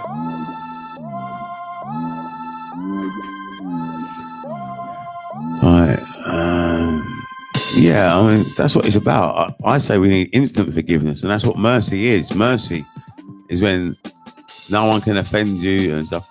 And that's why when I had a guy Echo-ish last week, that was wrong, really. I don't know why I did it. I think it's because he's a smart guy now. Because these actual trolls that have got no intelligence can't really get to me. Because they just write things like, "you are shit," or something like that. And they think they're being really bad with their words. But when someone's got some real brains, that's the only way that they can really get to me. And, no, that's what is so appealing about Islam. It is said that Allah is the most forgiving and merciful, as long as you ask for forgiveness. Yeah, that is. Yeah, but that's a big lie, though, because how can Allah be all forgiving and all merciful when he burns the non-believers? And that's why it's just a lie, isn't it? It's just a fucking lie, and you got to believe that. When you believe that, it's a belief, and it's a lie, and that's what I say about Islam and Christianity. You know, I mean, it says that he's the most merciful and forgiving. Then why does he burn his non-believers then? That's a lie, then, isn't it? I mean, biggest lie in the whole Quran. It's right, and it goes right the way through the whole book. I've implemented that idea in my life as well, speaking and solving things rather than acting out of anger. Yeah, it's really good.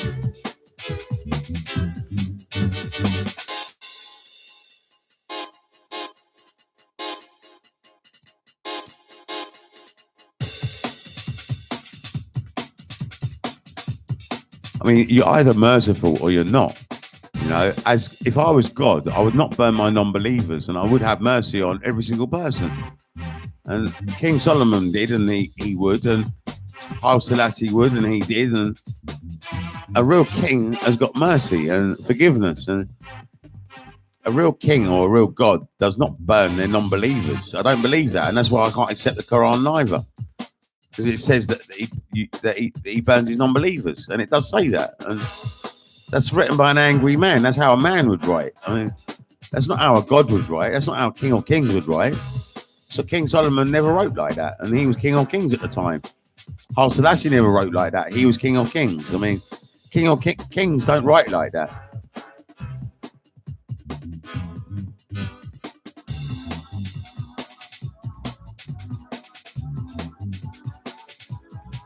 Right, what's it? Rather than right. I think it's because the non-believers aren't asking for forgiveness. Well, you shouldn't really have to ask for forgiveness anyway. And really, you shouldn't really be trespassing against others anyway. I mean, if you are, I mean, there is a way of having self-control and discipline, and you know, not being carnal, not being wild, and not getting angry, or not getting hot-tempered, or not getting depressed. Or, I mean, being depressed is just as bad as being angry. I mean, it's just as bad. It's just the same thing. Depression leads to anger. I mean, that's what it does. I mean, so you say that we should be asking for forgiveness. What is more important, rather than us asking for forgiveness, is that we forgive, and that we forgive instantly. We can't control others. We just cannot control others. So if someone doesn't forgive you, you can't control that. And that's just the way it is. So if someone does forgive you, then that's good. But you shouldn't really ask them for it. I mean, you could do. You could say, "Oh, please forgive me," but there's nothing wrong with that. It depends who it is and what situation it is, but it's not always practical to ask for forgiveness. Sometimes it's not. I mean, sometimes it is. But what's more important is how if we do the forgiving, and the more times that we forgive, well, you can get caught in a trap, because if you start forgiving people and they're not forgiving you back, you can end up just being walked all over like a doormat. So sometimes you just got to leave those people and start again. But no, as in to God.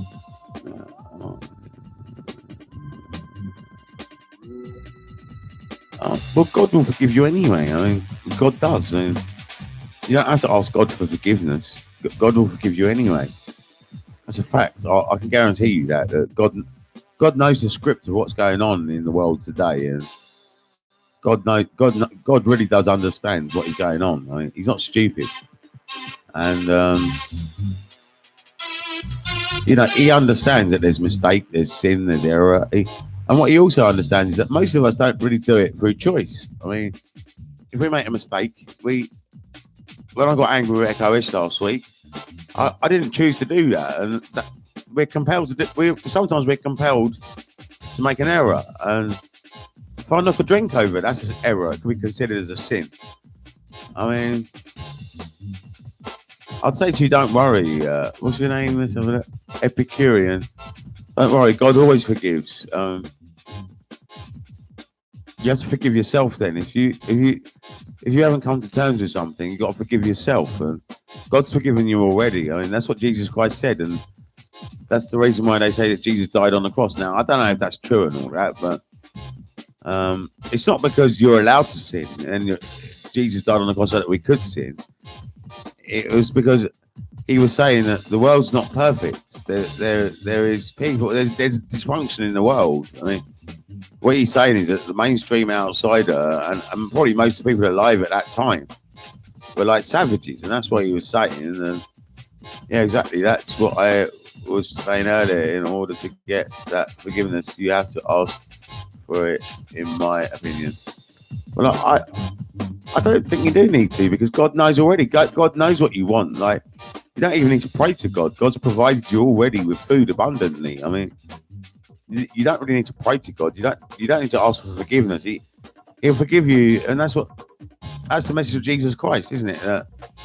And if you're a Muslim, you still understand and follow the Jesus Christ teaching as well. I mean, the story of Jesus Christ and the teaching says that there's a great dysfunction in the world, because there's dysfunction and savagery. We're not educated, and that's what Jesus Christ said. That's what he was saying. We're not educated. We're not developed as a species, and because we're not developed as a species, we fight, we fuss, we fight, we're barbarians, we're savages. Look at what the Romans were doing at that time. I mean, and this is what Jesus was saying, you know. Then what do you think the point of is existing is? I think it's to prove to Satan that even though humans commit sins, they have to have in them to ask for forgiveness. Well, to me, Satan doesn't even exist anyway because he wasn't created in Genesis. Read the whole of Genesis and you will not see Satan in there once. Now, Genesis is the creation of the world. Whether you believe in Noah's Ark or not, that is the creation of the world. That's what it says. Creation. What is the world? Well, world is like the universe. The world doesn't just mean Earth. World means world. I mean, if that star in a distant galaxy is in your focus, then that's part of your world, and what you see and what you perceive is part of your world. So the whole sky and everything is part of our world. So what was the question? Oh, I don't know what's going on about now. Let's see. Then what do you think the point of existing is? Well, to me, there is no real point to existence. There isn't really. That's my viewpoint. And what I would say is, it's just to enjoy being humble, just enjoying cookery, or just enjoying good food, enjoying nice drinks. I don't drink alcohol, but if you fancy a little glass of wine, I mean, I'm not the sort of ruler. I mean, I would allow people to drink alcohol if they want to, but sensibly. I'd encourage it at the dining table, maybe, or something, if that's what people want to do, because we can't just cut these things straight out of society and stuff. And I don't know what I was going on about and what the point was. I think, like what I was saying, I just think it's just to enjoy life, really, and that's it, really. Just enjoy. I mean, be creative, or what's that? What do you think after all of the finishes? Hang on a minute, what's this? What do you think after all of this finishes? I don't know what you mean by that. Happened. Let's have a look. What do you think after all of this happens? Well, I think we end up in the same place, and ultimately we compose. I mean, I don't really know if there is life after death. I can't guarantee that. That's a belief, and we're totally talking about a belief realm here. I mean, anyone could make up anything they want, really, and say whatever they want. Infinite ways. How are you on this fine day? I'm very good, thank you. How are you? Yeah, so what do you think after all this happens? Well, I mean, I do. There might be life after death. I think there is. I think I've got evidence of that, but it's not evidence. It's not really evidence, but I think I am aware of it myself. That there is things in the air and stuff. There is winged creatures and stuff, and I don't know where they come from. I don't know if they used to live as a physical object and then they become non-physical. I don't know if there's spirits that fly around. I mean, there's a lot. These are all concepts. These are all things that you can conceive in your mind, but we don't really know if they exist or if they're real. Or I don't anyway. And I'd say just if I was you, what I would do is just focus on your dinner. Really, I mean, your dinner is the most important thing that you're going to do that day. I mean, there's nothing more important than your dinner, or your breakfast, or your lunch, or whatever. That is the most important thing as an animal. If you study most animals, they just eat, really. And some animals, they eat all day, like a cow. And, you know, I mean, I know it sounds a bit silly, it might sound a bit boring, but that's what life's like. I mean, if you appreciate the survival and you focus on it, then that's what it's about. Really, there is no real point. I mean, I make music and I enjoy that. There's infinite possibilities with music. There really is infinite possibilities that you can do. I could be making music for the rest of my life, and I will be. How are you, Infinite Ways? You all right? I don't know if you're still there, but I'm getting a bit hungry now. I don't know what to eat. What's the time? It's 20 to 12.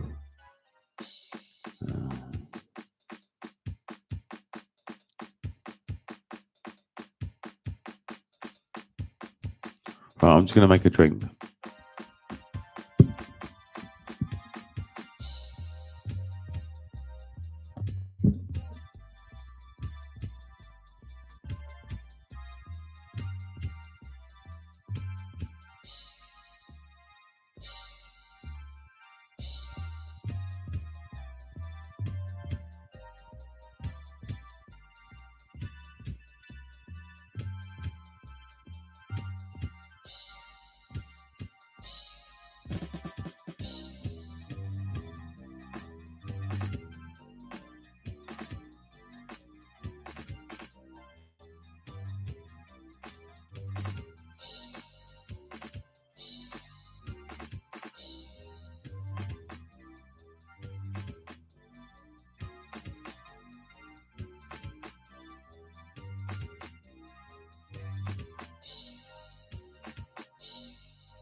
What type of music do you make? Well, I make this music, and I don't really categorize my music. I mean, most of this music, over 99% of it, is made by me. I mean, I make most of it. There is some music which is not mine, but I don't know. It's made by breakbeats, so I don't know, I mean, maybe this is like a type of hip hop, or it's a type of meditation, chill out, or something. So maybe it's easy listening. Maybe I do try and make an easy listening, uplifting, meditation, relaxing vibe, and that's the idea, really. I don't really know what category it is. I leave that for other people to do, but I'm a big fan of M. Huncho, D.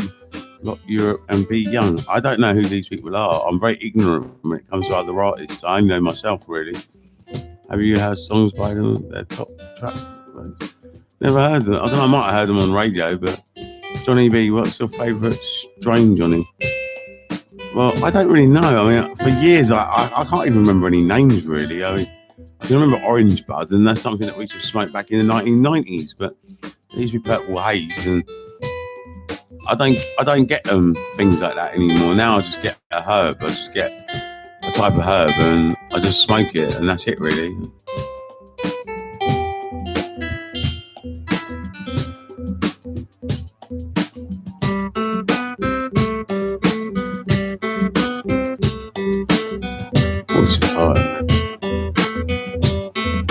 I mean, I just like any weed, really, as long as it's weed and as long as it gets you higher, and that's all right for me. I mean,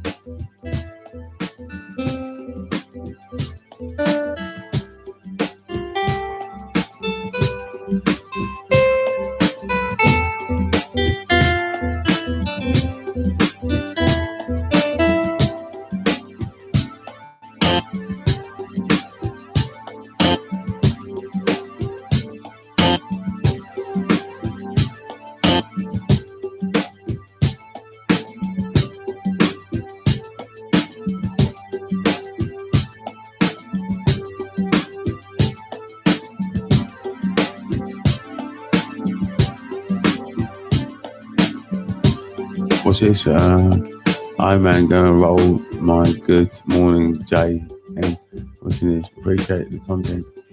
That's cool, man. Don't worry, man. It's alright. I really appreciate that you're watching. I mean, and I get so much positivity. And last night I had my MP on here. I actually had my MP. I spoke to him before. I've written to him before, and he's written back to me before, and we have spoken, not on the phone. We've never spoken verbally, but we've written to each other enough times, and I'm sure it was him. I'm absolutely positive. I could tell by the way when someone cussed him, and then I could tell by his response. I could tell that it was him. Because I could tell that he wasn't really, he wasn't used to the way that some people call it trolling. When someone writes something negative, they call it trolling. But a good friend of mine actually cussed him or said something really bad, and then I said to him, look, mate, you just got to have mercy in this game. In this game, you just got to have mercy. You got to have forgiveness. You just have to, and I stuck up for him anyway. I did stick up for him the whole time. And now Gareth Thomas can come onto my page and I'll stick up for him. And I'm gonna issue protection for him on the street if he hasn't got it already. And I might issue some G's to go and introduce themselves to him. I don't know how well he's known, but I might get Black Lightning to go introduce himself to him or something. Or, I don't know. I mean, I haven't got time. Maybe he'll come here. If he comes and meets me here, then he would get known. I mean, if he came and met me here, then it would be known that who's this guy? Everyone knows. When someone comes into my flat, everyone fucking knows. I mean, the whole town know. I mean, my mum knew when I said she was 1,010 the other day. So there's no secrets really. Whatever I say on here gets gossiped around. I don't know what my point was now, but.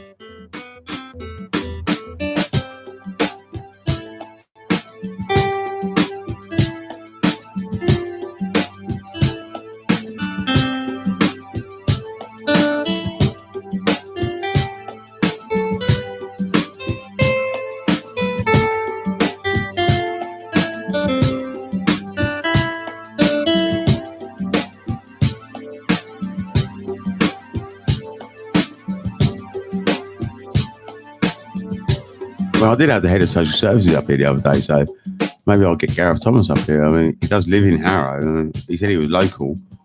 Maybe he doesn't live in Harrow, but he's local anyway. He did say local, so he might not live in Harrow. I think he lives in Eastcote. I'm not sure, but that's what I heard someone say before. But Eastcote's part of Harrow anyway, I think.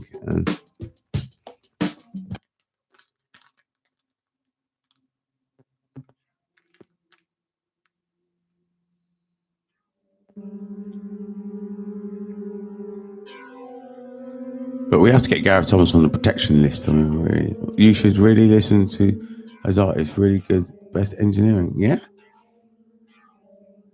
What you'd have to do, you'd have to WhatsApp me the link, to be honest, because I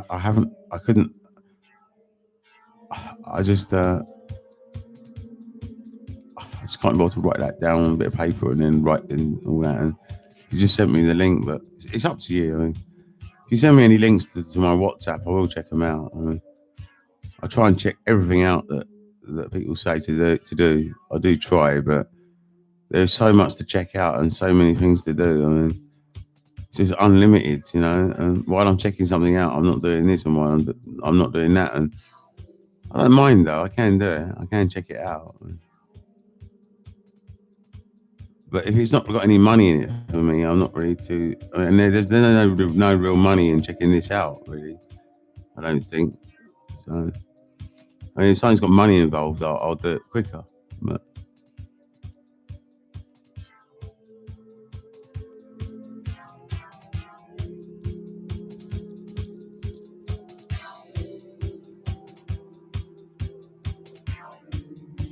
what's this? I will rate Huncho. All right. That's good. Who wrote that down? I can't. So I mean, I just a bit. I can't see what's on the screen anymore. I can only read the last message for some reason. I can't read what's above. I can't work it out. Never mind.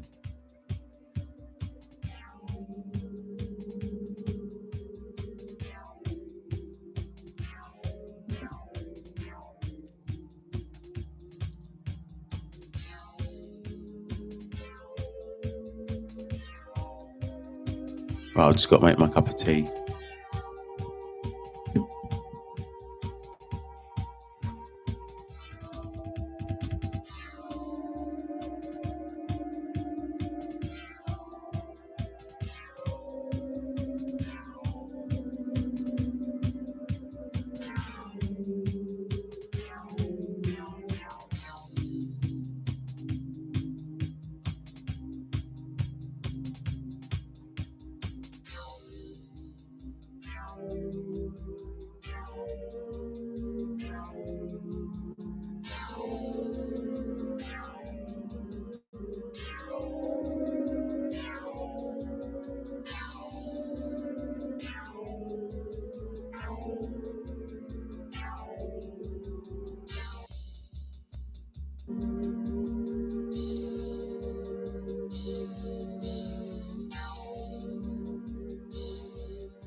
Understand ourselves before we can help another. Sometimes we have to understand ourselves before we can help another. Have you heard of J House? I have heard of J House, and I'm fully sure I've heard his music. I think I do like it, but I just can't put a name to track, or it's not like a sort of thing that stood out like Fetty Wap or something. I mean, Fetty Wap is a name that I can remember that stood out, but it's probably the hardest Afrobeats mixed with wave, right? Well, I actually did some work with Afrobeat artists a few years ago. I know it sounds funny, but I knew a guy that was doing Afrobeats, and I did help him out with his mix downs and stuff. And I have done a bit of work with Afrobeats. It's interesting how they make it. I mean, very interesting. And he's really. I read that. Let me see who this is. Hello. Come in. I just got to go downstairs and answer the door.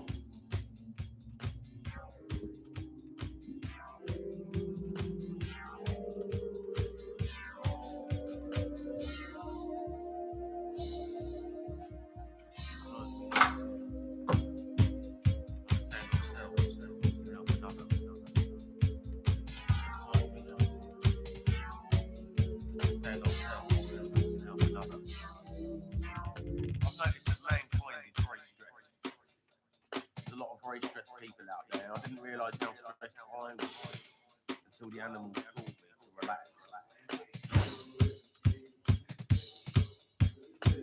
Sometimes we have to understand ourselves before we can help another. Sometimes we have to understand ourselves before we can help another. I'm not noticing infected or died. I thought he would die, but I think he might have made a mistake because what I noticed is that not everyone died from it anyway. Until the animals. You might just be infected. I'll wait for you. Don't worry.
Right.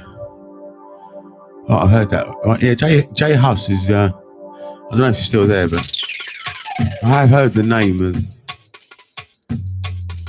I have probably heard his music. I'm sure I have. If it's been played on West Side, I would have heard it. But to be honest with you, I don't. Oh, who's this? Shit, my phone's very busy today. It's very good. 10 or 15 minutes. Yeah, that's all right. Okay.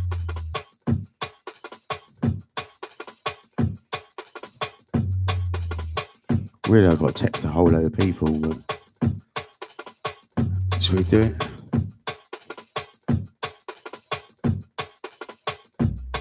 Let's do it.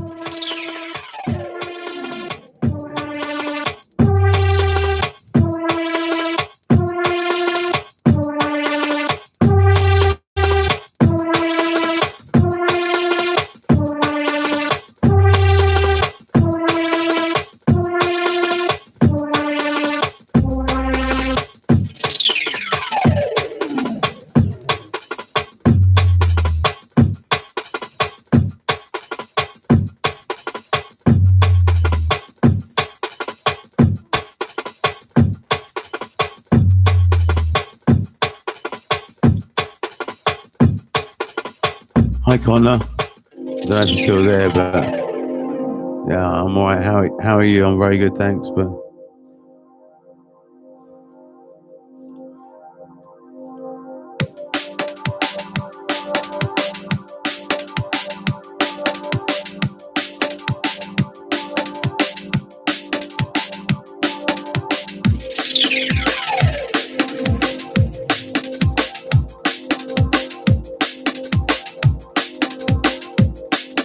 it doesn't seem like I'm going to get out for a walk today because it's getting late now already, and because I'm waiting for someone now, so it doesn't seem like I'm going to get out. But I'm practicing my yoga, and that's not a bad exercise to practice. If you can't get out, then yoga is better than nothing. Like my yoga's just sitting on the floor, but that's still yoga as far as I'm concerned. I think sitting on the floor is yoga. I mean, what else is there to yoga? I mean, right, there is a lot of movement around, but it's just about being able to sit on the floor, I think. I can't really sit on the floor properly for very long. I sit all in funny positions and stuff, but it's still good for me. I'm sure it still uses the muscles, even if it's using the wrong muscles or whatever. I mean, everyone's got a way of doing stuff, and if you are disabled, then you use different muscles, and you've got a way of getting around the situation. I've seen disabled people. I know a woman that was once my social worker that was disabled. She only had one leg, and she managed, and she had a job. And it always made me think, like, I'm registered disabled, she's registered disabled, yet she's looking after me. It did make me think, and she was actually probably the best worker I've ever had in a way, even though she was a bit of a bullshitter. I mean, she had the best empathy, and she understood me the best. She understood that I really couldn't do my housework, and she was helping me to do it. And this was before the government cut the AOT budget. Then when they cut the AOT budget, I lost my care and I lost my support. But it was ridiculous that she only had 12 people that she was looking after. And the amount of time I saw her for only having 12 people, I mean, I think the government were right to cut that back, really. And I think social services should actually get off their arse and do their job. And they're not doing what we have to do in private corporations, which is just, you have to make it happen. And that's not their motto. Their motto is get out clause. And while their motto is get out clause, well, we're fucked up as a species, really. I depend on these people for my existence. And think I made a contact the other day. I think someone called me off her mobile.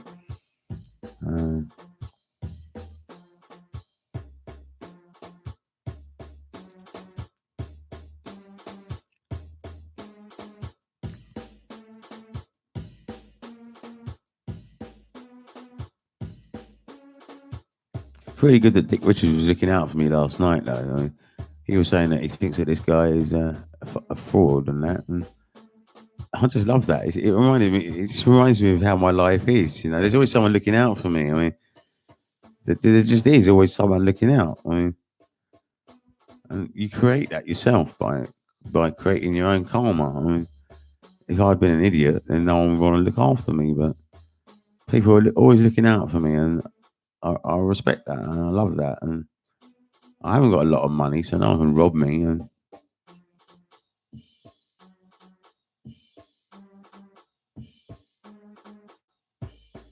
I don't know how I can make money, but maybe what I could do is help Gareth Thomas by. I know what I'd do. I'll say to Gareth Thomas that he can run wherever he wants from here or something. Somehow they got to pay me on that. He did say one step at a time though, so I have got to get paid somehow. I mean, I could be his sound engineer and he could broadcast in a YouTube studio and we could paint it up. We could even build it downstairs, the Gareth Thomas studio downstairs, and that'd be really cool actually if Gareth Thomas came in there to broadcast. And I'll tell him that. I can tell him that next time I speak to him if he comes on YouTube. I can tell him that we could build you a little hut and you'd have to pay for it. But we can build the studio, paint it however you want. If you want it red, whatever colour you want for the Labour Party. I don't mind. I mean, maybe he wants to do it somewhere else, but the thing is, I need to do it somewhere where I can get to. And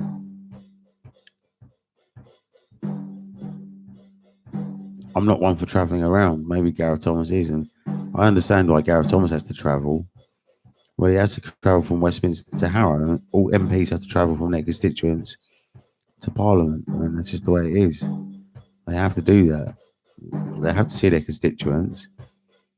Every week they have to do that. So if they have to do a surgery every week, they have to be in their constituency every week. So MPs do have to travel. And maybe with coronavirus, it might be different.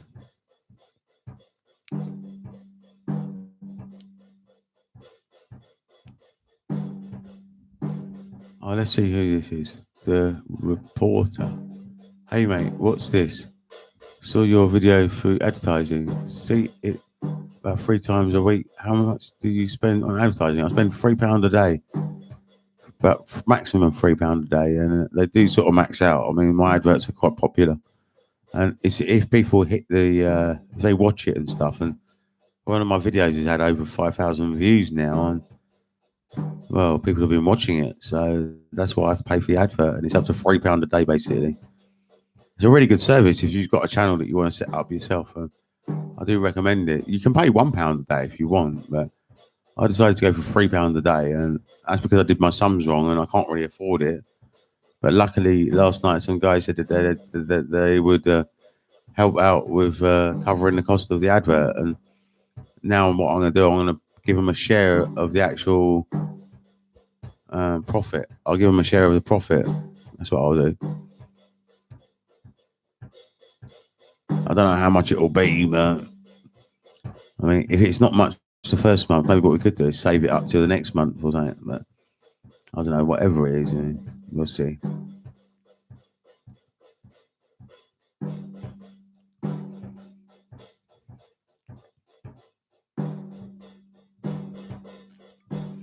I can always do it to the nearest pound, and that's what I have to do. I just have to pay people to the nearest pound.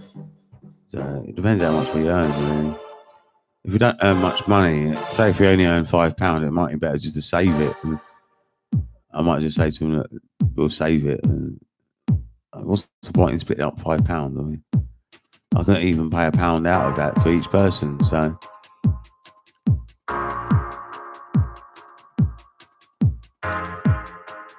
if we get £100, then we can do it easily. I mean, that's an easy split to do. You know? So it depends what money comes in as to how we're going to be able to divide up the money. Because it just might not be cost effective to divide up £5 or £10 or £15 or something like that.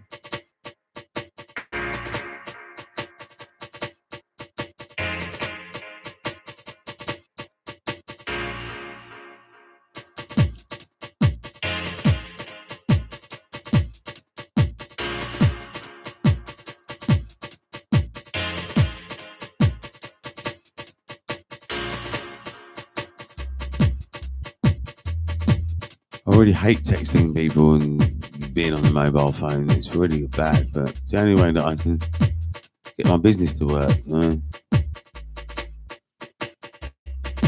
I do think that sending a text every day does help the business, and I don't think it damages the business in any way.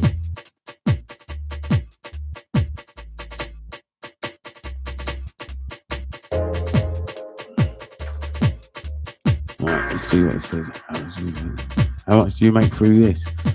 Well, I don't really earn any money yet, but someone did say they were going to donate me some money, and I've got to be honest, since January the 1st, I've earned about 50 quid from doing this. I've earned about 50 quid, and that's from selling music mainly. And £115, which is the donation.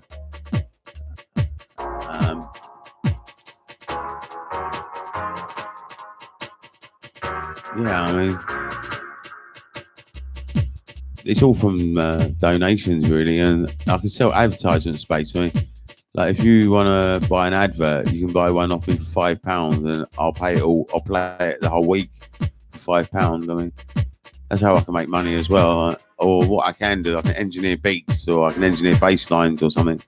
How do you afford your lifestyle?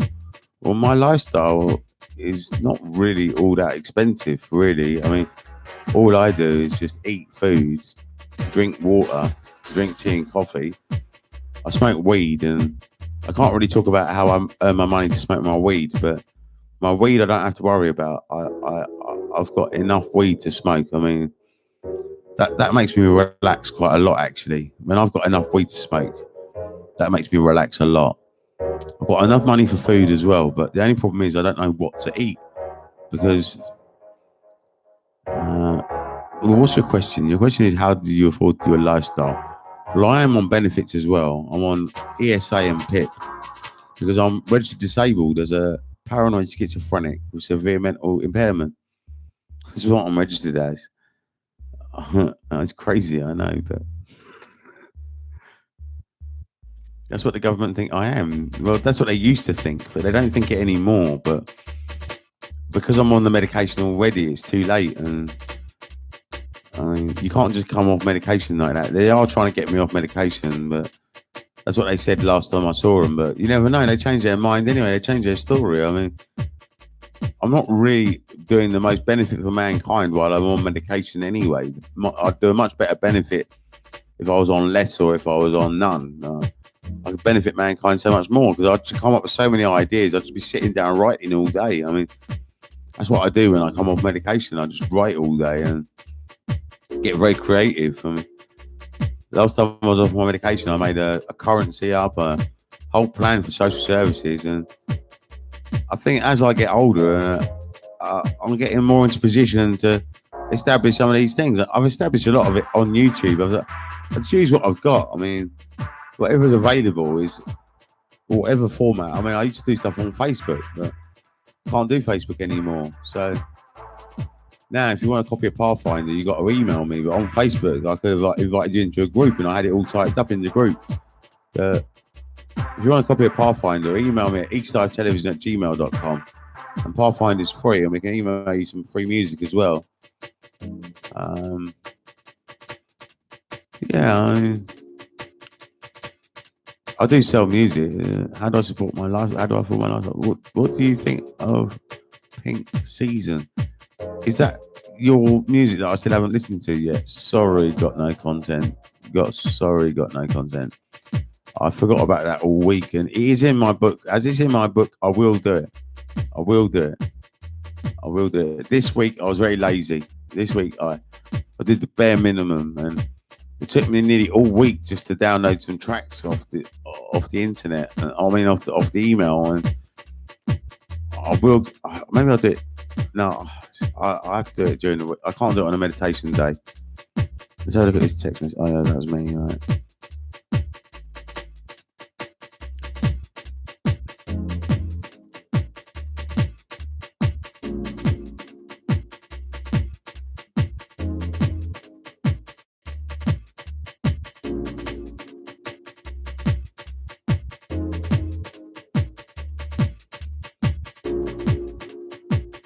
I'm really sorry, got no content. I mean, the Pink Season. I think that's your album, isn't it, or something? But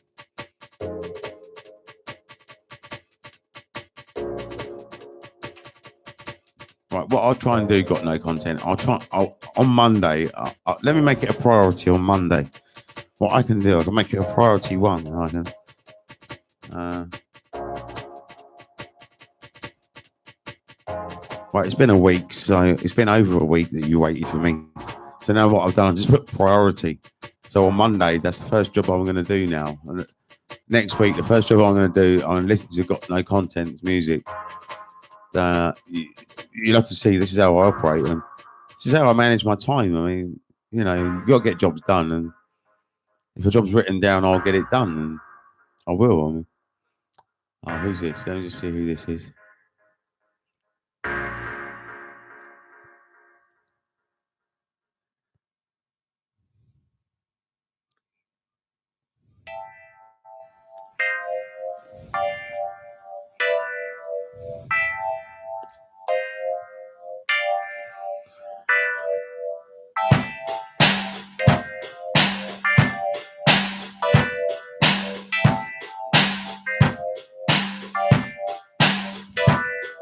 What's this saying? The reporter, what would you do with a £10,000 investment? Well, if I had a £10,000 investment, all I would do is build that hut downstairs, which I'm thinking of putting Gareth Thomas in now. Or it doesn't only have to be Gareth Thomas. It's just another broadcasting house that we can broadcast from here. I can leave this one on, and I can broadcast another channel that. I mean, Gareth Thomas can broadcast there, or anyone. I mean, people could even pay to broadcast in there if they wanted to, but you don't need to. You can do it from home anyway. I mean, so it really, there's no point in charging, really. And with £10,000, I think for about 500 quid, I can get that hut built, and that would cost about 500 quid. Then I'd have to buy the speakers like these. These are about 800 quid. Maybe we don't need speakers, we could do it with headphones, but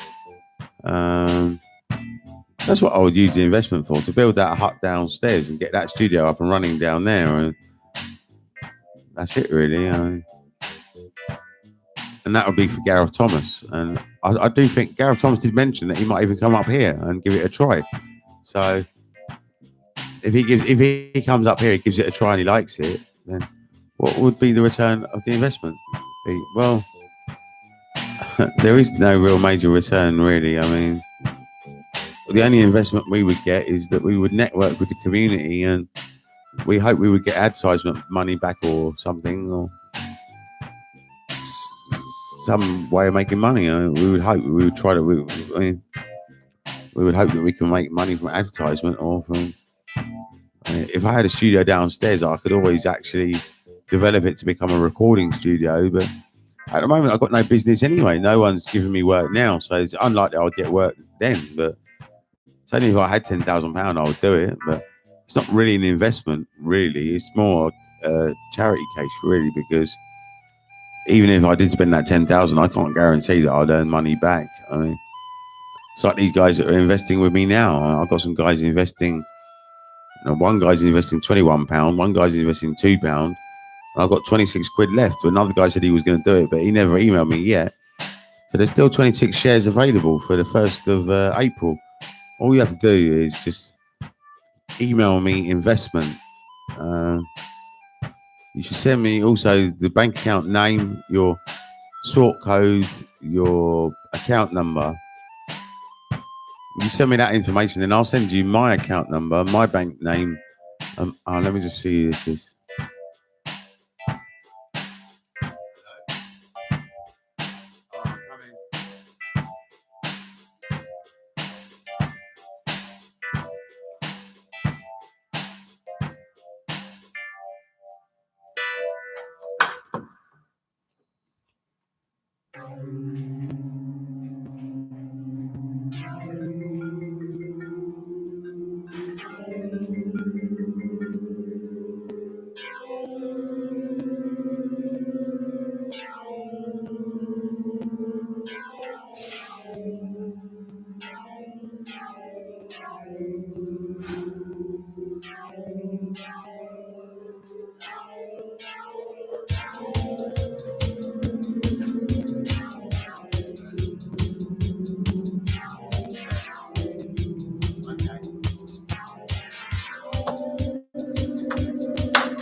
Sorry, one second. I can't actually hear you. What are you saying? Oh, right. That's all right. Let's see what it says. Who's Gareth Thomas? Gareth Thomas is my MP, actually. I'm surprised that you don't know. I thought you were a reporter. The reporter. I thought you were the main reporter of the whole media empire. I thought this was the reporter. You should know who Gareth Thomas is. Gareth Thomas is the MP of Harrow East. Is it Harrow East or Harrow West? I think it's Harrow West, actually. And I think I'm in Harrow West. And Gareth Thomas is my MP. He covers half of Harrow. I'm not sure who the other MP is in Harrow, but I'm actually the king of Harrow. So I'm sort of above Gareth Thomas in a way because, well, I'm not above him in Parliament or anything like that or in legislation. But when it comes to influence, I don't know, maybe Gareth Thomas got a lot of influence, but I've got a lot of influence with the kids and with gangsters and people like that. I've got a lot of influence with them, and I am like the king of Harrow. I mean, I've been here my whole life, and I'm well known around the borough. Very well known. A lot of people know me.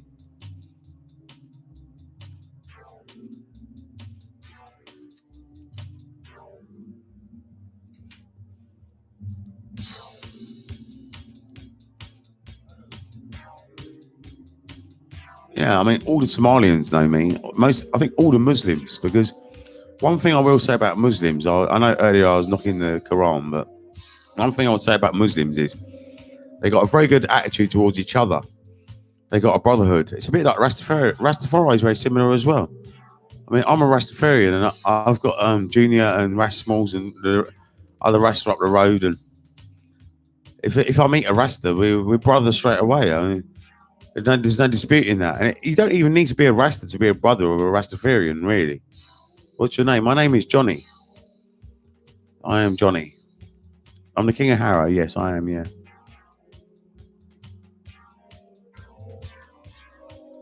The Tamil Tigers call me the king of Harrow. That's what they do.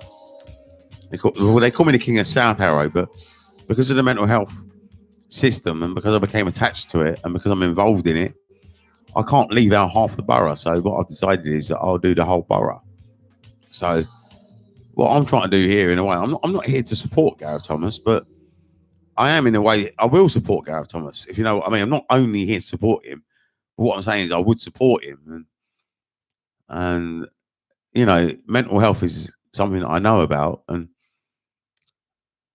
in this borough, if anyone emails me, I'll email them it's actually a self-psychotherapy package. It's self-psychotherapy.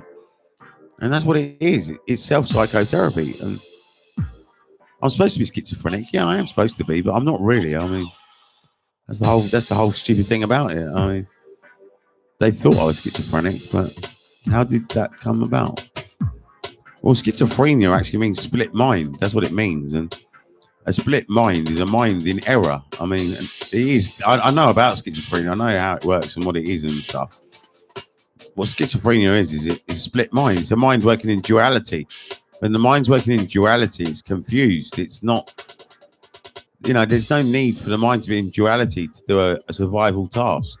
A survival task can be known. What is known, you don't need to have your mind working in duality thinking about it. So anyone with a thinking mind has schizophrenia, basically. And I did used to have a thinking mind, so I did used to have schizophrenia. I did. Everyone who's got a thinking mind has got schizophrenia. I mean, that's like what an insider would say, and an outsider would prevalently disagree with me. But I mean, that is a fact. That is a real fact that a schizophrenic is someone with thoughts. How did they work out you had it? Well, I don't know about. I'm not a doctor, so I don't know. I mean, that's not really a question for me. That's a question for the doctor, really. I mean, I've got no idea. My doctor now doesn't. Well, I changed doctor. I mean, my first doctor that I had is not the doctor that I got now. I chose a new doctor, and this doctor says that I don't have schizophrenia. He says that he wants to get me off medication, but I don't know how he's going to do that because the medication is so addictive and it's very tough to come off it. I mean, you know, I don't really have schizophrenia anymore, but I did used to have it. I mean, when you got a thinking mind, you got schizophrenia. So I did used to have it. And I did used to have a thinking mind. So I don't have a thinking mind anymore. Now my mind considers from facts and facts alone. It doesn't come up with nonsense. But have you done anything violent due to it? No, never. Never. Schizophrenia has got nothing to do with violence. It's got nothing to do with that's just what's the word? Stereotype. I mean, schizophrenia just means split mind. The sort of person that has schizophrenia is the sort of person that will talk to themselves. If someone's talking to themselves, they have schizophrenia, really. I mean, they do, and that's what schizophrenia is. That's the mind working in duality. When you're talking to yourself, why are you talking to yourself? Well, think about it. Why are you talking? Who are you talking to? I am talking to me. So if I am talking to me, why am I talking? Who am I talking to? I'm talking to myself. If I'm talking to myself, I'm schizophrenic, and that's what it means, really. And I'm not talking about me talking like this. I'm talking about actually having a conversation with yourself. I mean, I'm not having a conversation with myself. I'm presenting to you. There's a difference. Have you ever taken DMT? It fucks you up majorly. Apparently, you start to see different dimensions. I've never taken it, and I'm not going to now. I'm too old to take anything now, really. Now I just want to mellow in my old age. I'm just happy just to smoke a joint, and that's it for me, you know. I mean, I don't even want to take crack anymore. I mean, there's just no point. I mean, if I take crack, I'll just end up with no money, and I won't be able to invest or have fun or create more studios or do what I want to do, you know. One of my dreams now is to create a studio downstairs for Gareth Thomas, and maybe even Boris Johnson could come there. Maybe, I don't know, or maybe the other MP from the other side of Harrow could come there. No, I should just do Gareth Thomas, I suppose, because I'm Harrow West and Gareth Thomas is as well. So he could just do that, and he could have an office in there. I mean, I don't know. I mean, might not seem ideal, but he might not want to do it. He might want to build it somewhere else, but I'll help him build his own studio.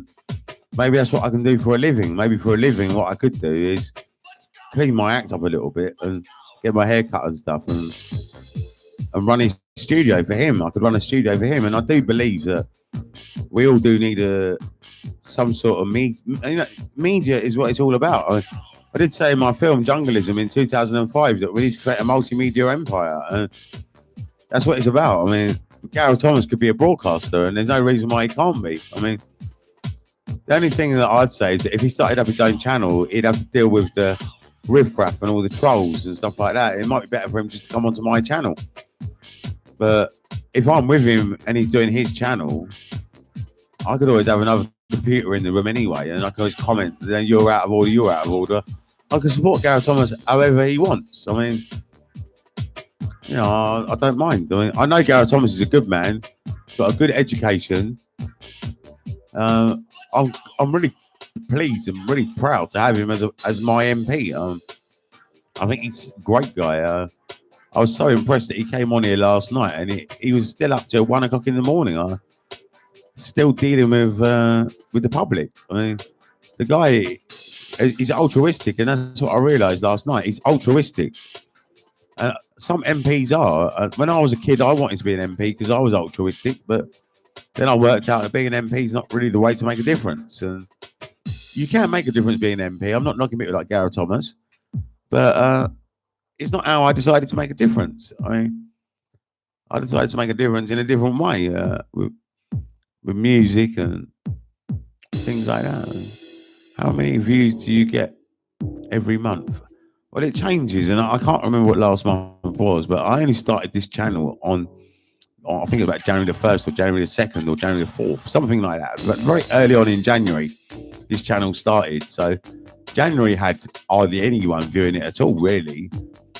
February had more people, and it did go up about double or even quadruple.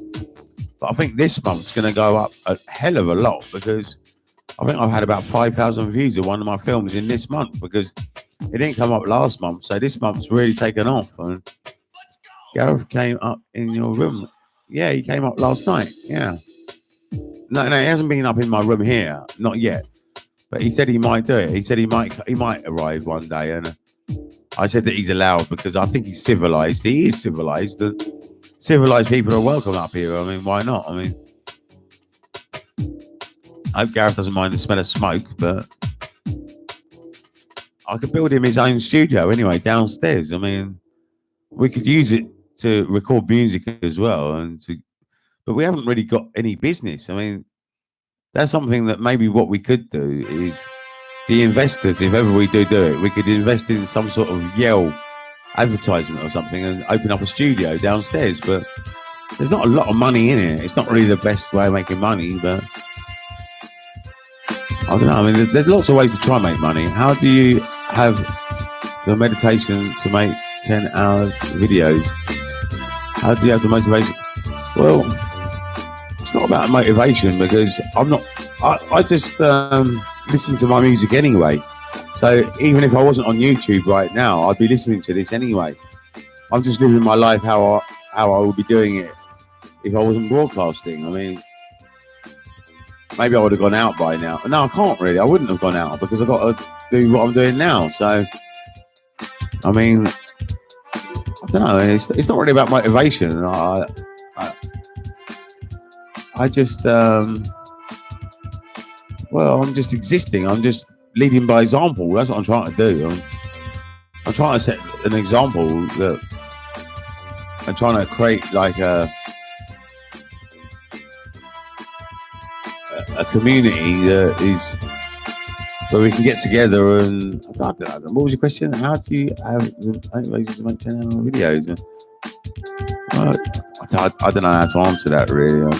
It's not about motivation for me. I mean, for me, it's about to be or not to be, and I just can sit here all day anyway. I mean, I can sit here all day. I used to love doing pirate radio in the 1990s, but I was a DJ then, really. There was only one show that I appeared on the mic on. Well, it wasn't one show, it was a whole night, but there was a whole night once that I appeared on talking on Transmission 1 in the 1990s, about 1998 or something like that. Maybe it was 1997 or it might have been even 1996. I can't remember what year it was.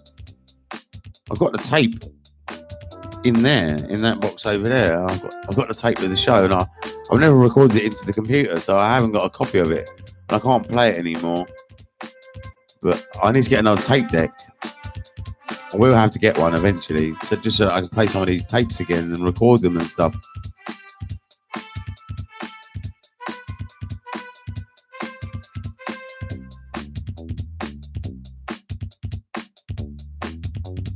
How do you have to motivate? Oh, I read that. Yeah, I don't know. I mean, for me, it's easy. I mean, broadcasting for me, it's easy. It's fun. Really, what you should be asking is, how can you drag yourself away from the YouTube?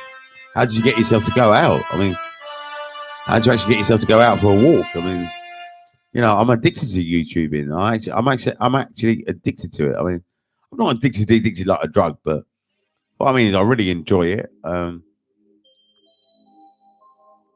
just I love being with people, really, and I love creating a community. Or it's a new project. I mean, it's something that you can do, and as you can do it, you might as well do it. I mean, you know, you can broadcast on YouTube, so that's why I'm doing it, and I enjoy it, and people log on, they enjoy it, and it's all working out at the moment. It's working out very well. Hopefully one day I'll get adverts or someone will approach me for an advert or something. I'm hoping that one day money will come from somewhere. Maybe Gareth Thomas, if I build his studio downstairs, and I'll say, look, I mean, I can't really charge him for that. Really. I don't know.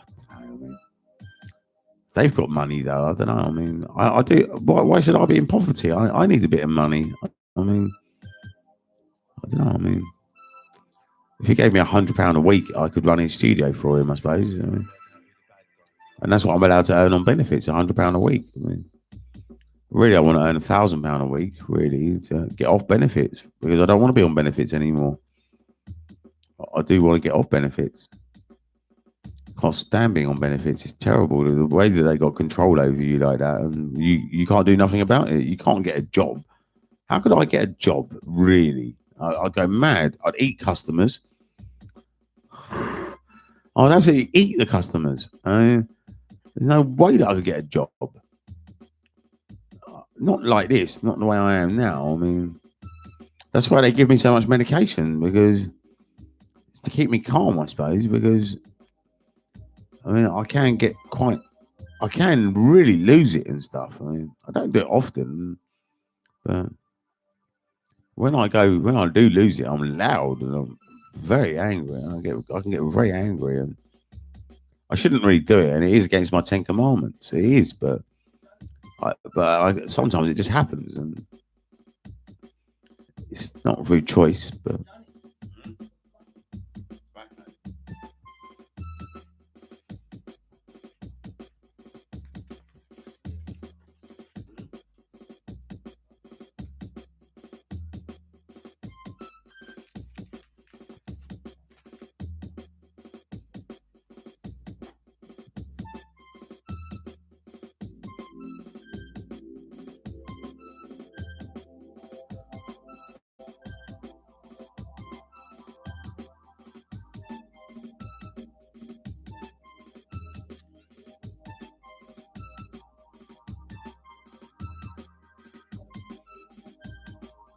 Oh, right. What's this? Wait a minute. Are you Johnny from Brixton? No, I'm not from Brixton. I'm from South Harrow.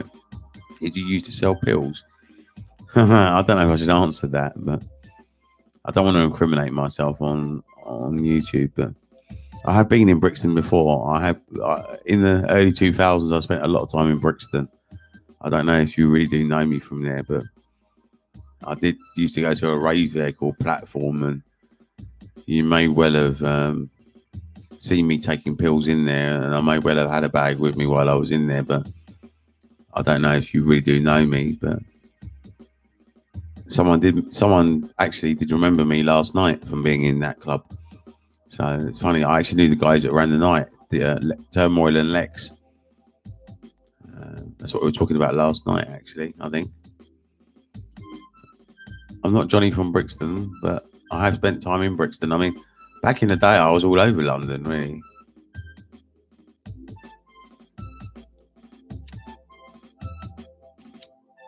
Always trying to work out who the bad guys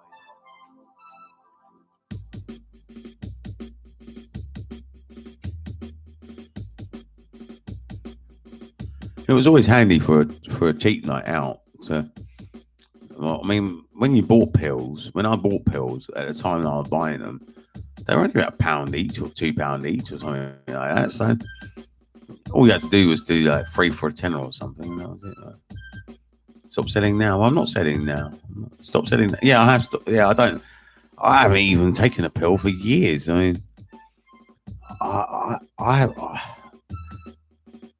The last stuff that I took was some MDMA, but the MDMA that they got me was rubbish. It wasn't very good at all. It was a bit chemically. It was horrible. Yeah, just ganja now. That's what I do now.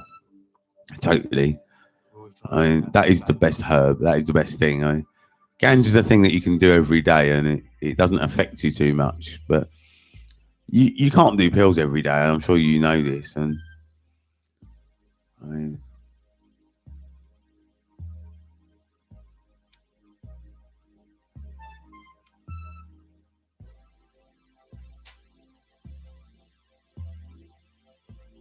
always trying to work out who the bad guys are.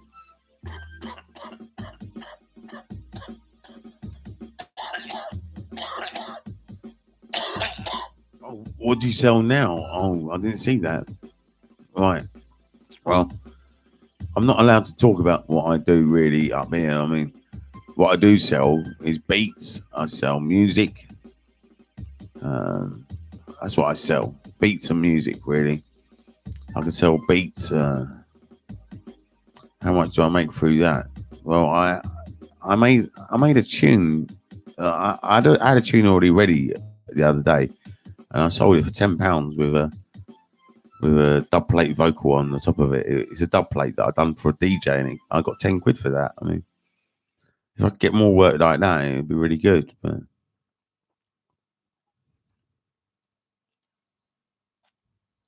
no comment on that one, because I don't want to get. I'm not incriminating myself.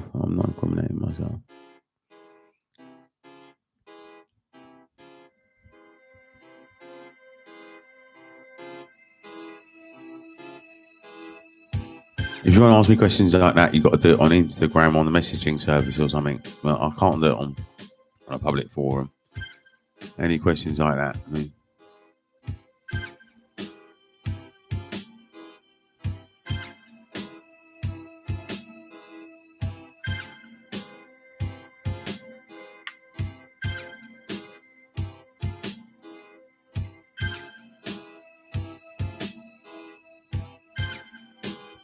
I don't know. I just know that the old Billy will sniff around and stuff, and we don't want to give them a reason. I mean, I think they're going to leave me alone, really. But I'm 44 years old. I'm 44. And I still feel very young. I don't feel like an old man at all. I feel my body decaying and getting old, but mentally I'm still quite young, really. I'm quite mature as well. I've always been quite mature. I'm quite a serious guy at the same time. I like to have a laugh if I can have one, but I don't like to laugh at other people's misfortunes. I'd never laugh at someone falling over. I mean, if something will happen, if there's a behaviour that can happen, I can't laugh at it. Really, if there's any type of behaviour that can happen, I don't find it amusing because I know that it's going to happen. I know that there's a possibility that it will happen. So the things that I laugh at, I'm not really sure, but at least I'm more worried about people using phones in cars. Are they really? That's good. That's good. I'm glad. That's really good. That's good. I mean, people shouldn't be using phones in cars, so that's good. I'm really glad about that. That's good.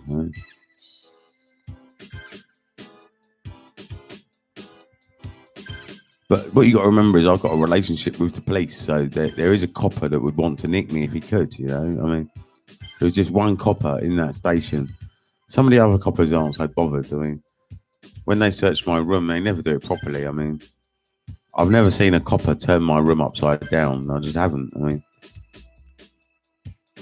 I don't like cars. No, I'm not a fan of cars, and the reason is because of climate change. I mean, if there was no such thing as climate change, then I'd love a car. I might even get one myself. But because of climate change, I don't have a car.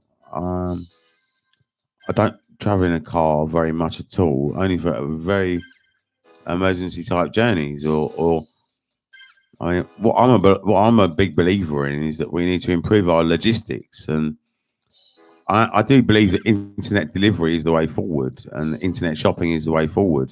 And unless you live really close to your grocery store, if you can walk to your grocery store, then fair enough.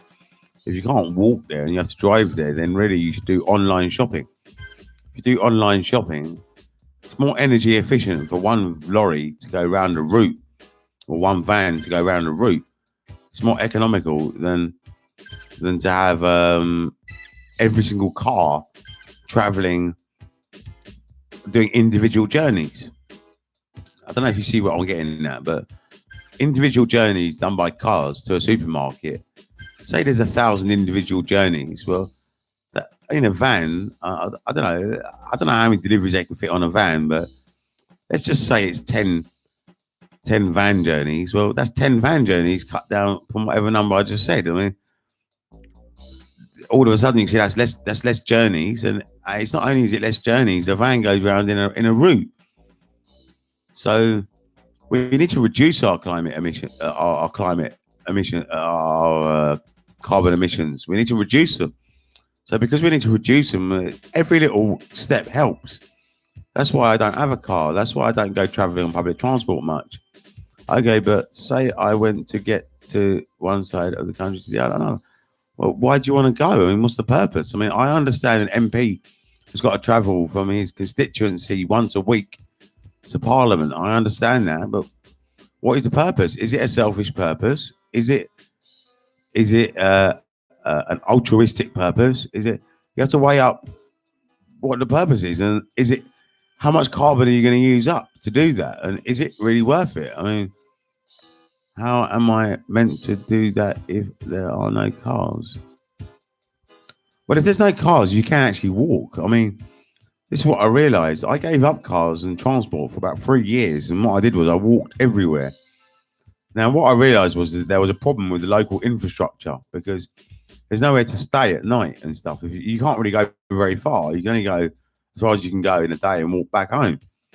But we need to, you can walk from one side of the country to the other. I mean, when I was in the Venture Scouts, we walked for about 3 days once. And there was another walk that we had to do. It was a 5-day walk. And, you can walk across this country. I mean, I was going to walk to Portugal at one stage. Well, that was during the time that I'd given up transport. And my friend said, I'm getting married in Portugal. And I said, oh, shit, I'm going to have to walk there then. But Mental Health Services never gave me permission to go, and I needed permission because of my medication and all this other stuff.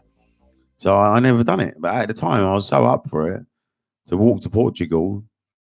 You can walk almost everywhere around the whole world. I mean, you have to take ferries at some points. Like to join Europe, we would have to catch a ferry to France, but you could even swim that distance. I mean, there are people that can swim that, and that gets you to Europe.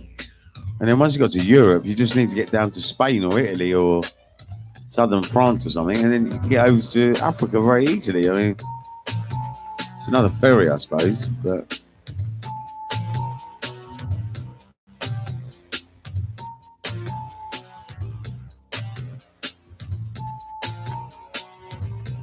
well, that's what I say. Yeah, if you want to go to Manchester from London, in an ideal world, and remember, I'm an idealist. So, as an idealist, with carbon emissions, what I would say, if you walked from Manchester if you want to go to Manchester, if you walk to Manchester from London, you would actually enjoy the journey so much more. And think of all the people that you'd meet on the journey, and all the flowers that you would see. I mean, that is real traveling. I mean, yeah, I mean, I do think you should walk. I mean, that's how I see it. I mean, we were given legs to travel with, or what we can do is invent the 1 horsepower car. I mean, if we invent the 1 horsepower car, I don't have a problem with people using cars, really.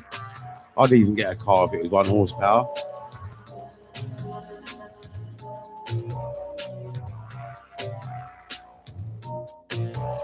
You can walk. You get a rucksack and you take pots and pans, and or you buy food on the way. I mean, if we had this country set up properly, then there'd be little inns like there used to be in the old days. In the old days, there used to be little inns attached to pubs, and that's what you would do. Yeah, 1 horsepower. That's what I'm saying there.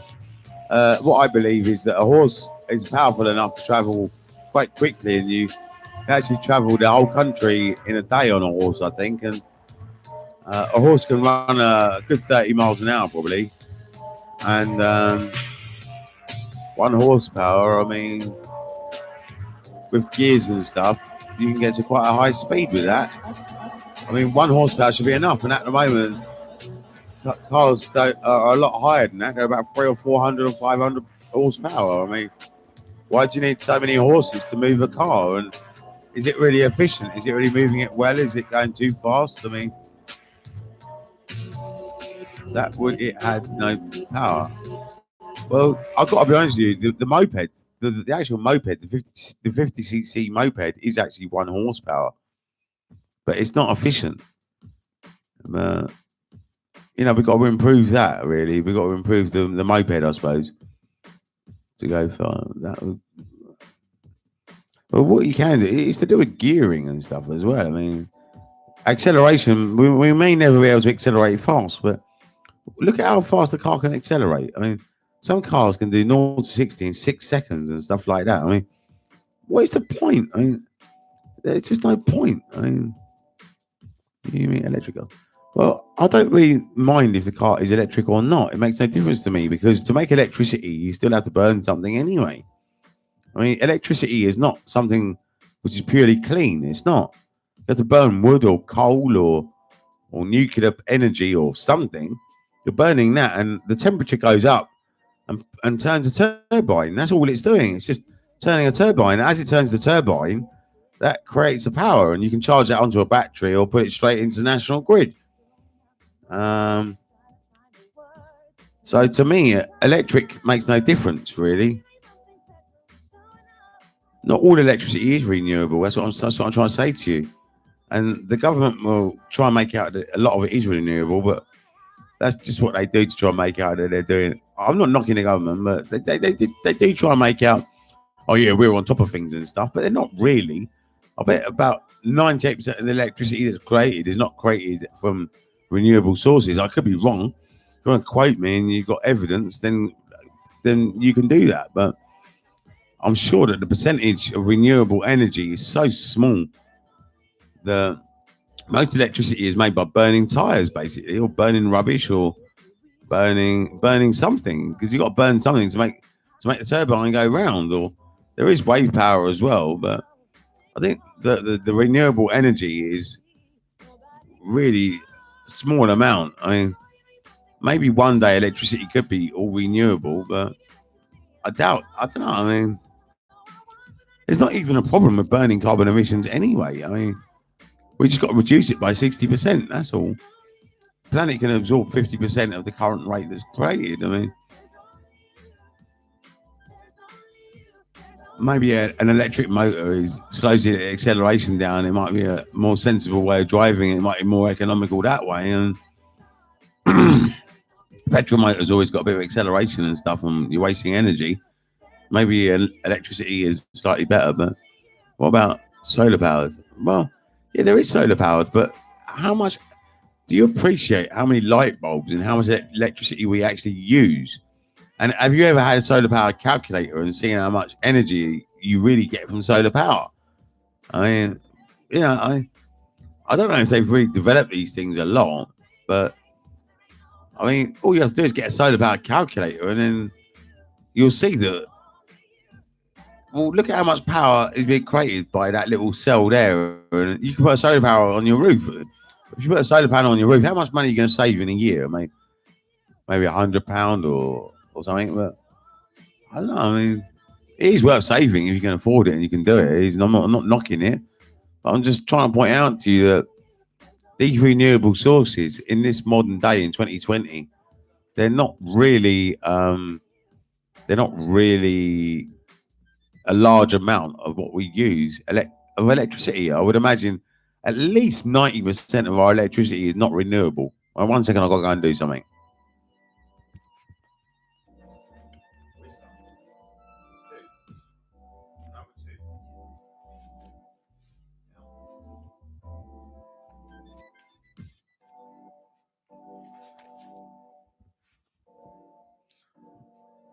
So that's all I'm saying. I mean, they talk about renewable sources, and you can get tricked by the media into believing that the government saved around £4,000. Oh, well, you've done it already.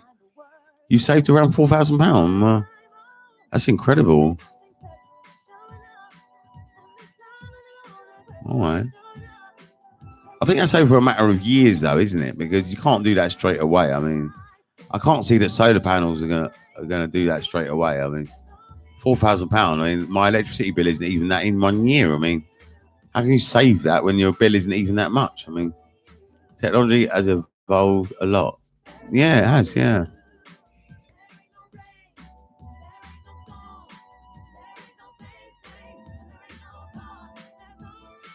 Yeah, look, I'd say I could always be wrong. I mean, that's what I say when I talk opinions or when I talk thoughts. I always say that you can prove me wrong because I don't know. But all I'm talking about is my experience. And my experience is that when you see someone that's solar powered, I mean, like once I got these lights that you had to wind up, and they had a solar panel on them, I think, and I don't know. I mean, it's just. Over 1 year, you save £4,000. Well, you've done it. Have you actually done this then? Is that what you mean?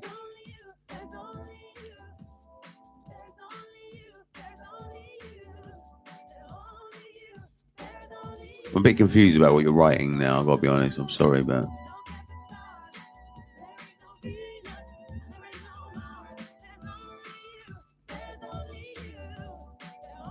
I'm not sure what you mean by it costs. I mean, is that the solar panels or what? Or I don't know. Saves around £4,000. I mean, or was that the installation cost or what? I mean, I'm not really sure if you're writing in full sentences or explaining yourself fully. I'm not trying to be critical. I'm very sorry, but I'm just not quite following you at the moment. I'm really sorry. But if you can try and explain yourself, I'll try and.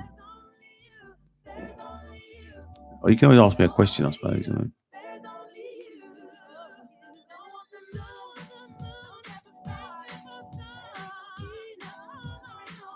I mean, we just have to maybe look at a report. I mean, I'm sure that there's a government report. I mean, if you get a climate change report, I did download the Labour one years ago, and I downloaded the Tory one when it came out. But in those reports, it'll tell you how much energy we're using that's renewable and things like that. There'll be a government report. If you're really that interested, you could have a look into it. I mean, I haven't got a printer, and I can't be bothered to read the information really, but something that, well, maybe I should, because it's something that we need to know really. I mean, maybe I should write that down in my book and do the research, find out how much renewable energy we're really using. Let's do that. Let's do that. Find out how much renewable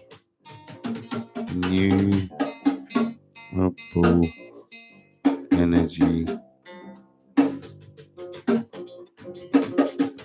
I've written that down. So I'm not going to do it now. I'll do it on Monday or Tuesday or something. But however, that's how much it costs. I read that. So on Monday, I think on Monday I'm going to do some investigation work because it'll make a good little presentation. I'll look into energy and I'll look into. I'll find what I'll do. I'll find a government report. I won't print it out. I'll just read it online and I'll try and work out how much renewable energy we're really using, and then I'll get back to you because I mean I don't think renewable energy is. I mean, if renewable energy had really taken over, I'd have known about that by now. Someone would have told me. We're on renewable now. We're on renewable. It'll be common knowledge. Everyone will be going on about it, but we're not. All they're doing is saying, "Look at this picture on the BBC." They just make pictures for the BBC. It's like when they go to war. When they go to war, it's a fireworks show. That's all they do. Do you really see anyone dying from their missiles that they fire on the news? That is a shot done for the news. I mean, why is the news there? Why are they firing these great big missiles that don't really hit anyone? I don't know if you know what I mean. It's all a show, isn't it? So if you watch the media, they may say that, look at this load of wave machines, but how much energy are they really producing? And about 1 volt maybe, or 1 amp or something? Or yeah, that's what you got to realise. I mean, they just do things for effect, and it is programming that they do. I mean, it's trying to program you to believe that they are doing as much as they can for climate change, but if they were really doing as much as they can for climate change, this is where coronavirus comes in, because what we need to do for coronavirus is what we need to do for climate change. Isolation and staying indoors. And we should be working from home now. I don't see the reason why people need to go to Canary Wharf. And I understand why, well, even MPs don't really need to go to Parliament anymore. I mean, now they could run it on some sort of YouTube channel or create some sort of software. They don't really need to travel. I mean, maybe they don't even need to go to Parliament. They could do a voting system from home, or do it on some sort of a bit like a private room in Facebook. But it's not a private room in Facebook because they shouldn't do it on Facebook. I realise this now.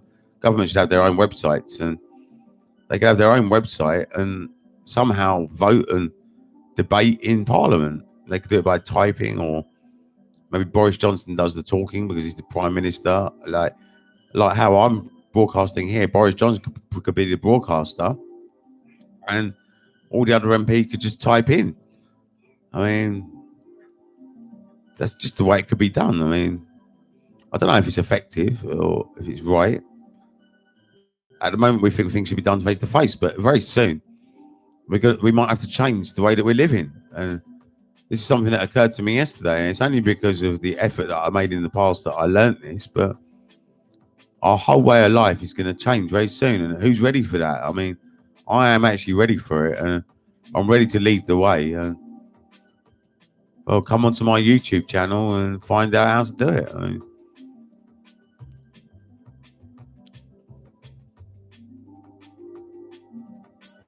what's this? You don't believe it actually exists. I don't know what it is. I'm sorry. You use it too often, and you say you don't believe it actually exists, but I don't know. Oh, what's that saying? I've seen actually people affected by it. By what though? I don't know what you mean. What about the risk of getting hacked? Oh, what you mean online being hacked? Well, I think that the only reason you're going to get hacked online is if the organised criminals are after you. Because I've been online for ages now and I've never been hacked, really, I don't think. So I think that that's because I know all the criminals, you see. I really do. And I know that there's criminals in the past that have asked me to take this credit card or get this money paid to my account and I can have half of it. And there's all these stories that I've had over the years about all this sort of stuff. And I suppose if you get hacked, it's because you're an outsider or you're the war. What do you mean the war? Just the war. What does that mean? But back to that point about being hacked. Well, I mean, I do think I have had a virus on my computer and stuff, but if you get the virus software, it gets rid of it or something. Being hacked, well, how can someone hack me? I mean, what's the point? I've got no information. I'm just doing a public service, and all the real criminals out there that are real hackers and real virus people and that, I think all the real proper ones would leave me alone. I mean, there's no reason for them to really give me a hard time because they're not going to make any money out of me by doing it or anything like that. And most criminals are only out to make money, and they can't make money out of hacking me, so they're not going to do it. And a lot of these criminals, the ones in this borough, if I had money, I'd still sort them out a spliff or sort them out. I mean, there's one criminal that, of course, I'd give him an ounce if I could, or two in a queue even. That's one criminal that I know in this borough, and that's because I know that if I need some criminal job done, that's who I'm going to get to do it. He's going to organise it for me.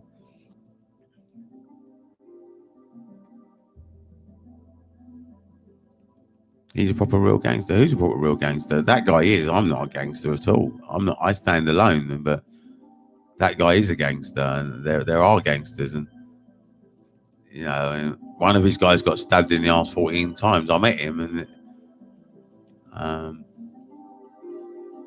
yeah, I mean, there is a lot of stabbing and stuff that goes on, and even in Harrow, I mean, it does go on.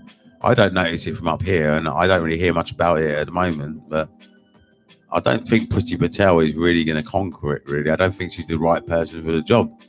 I think if I was going to put someone in that position, I'd probably put the policeman that wants to nick me so badly. That copper that wants to nick me, that he's a funny copper because the way he befriended me when he first met me, he heard my music and he says, "That's good music." I went, "Oh, yeah, it's not bad." And he asked me what it was or whatever, and then we got talking, and then he said, "What who do you like?" I said, "I like NWA," and then he goes, "Oh, I love NWA. What's your favourite song?" I said, "Straight Outta Compton." I didn't say "Fuck the Beast," but I think "Straight Outta Compton" was his favourite NWA song as well. And we were getting on well. Like, this is how we got on when we first met. But then I thought, oh, that's nice. There's a copper that speaks to me. He's a nice guy and that. I can't remember what happened, but as soon as he got the chance to nick me, he fucking done it. I mean, you can never trust a copper, and I still had to talk to him, and I still know the other coppers as well, but this guy will nick me for any. I don't know if he'll still do it, but the other day he was asking questions, and why are you asking questions like that? And if you want to try and nick me, I mean, he wants to nick me, and I don't know why that is. I mean, can't he just get over it? I mean, you're not supposed to nick every single fucking person. What's the point in putting me in a cell, really? I mean, what is the point? I mean, it's just taking up resources, and I'm never going to change what I'm doing, am I? I'm always going to be me. I mean, what's this? He's a proper real gang. Morrison from Upton Bar.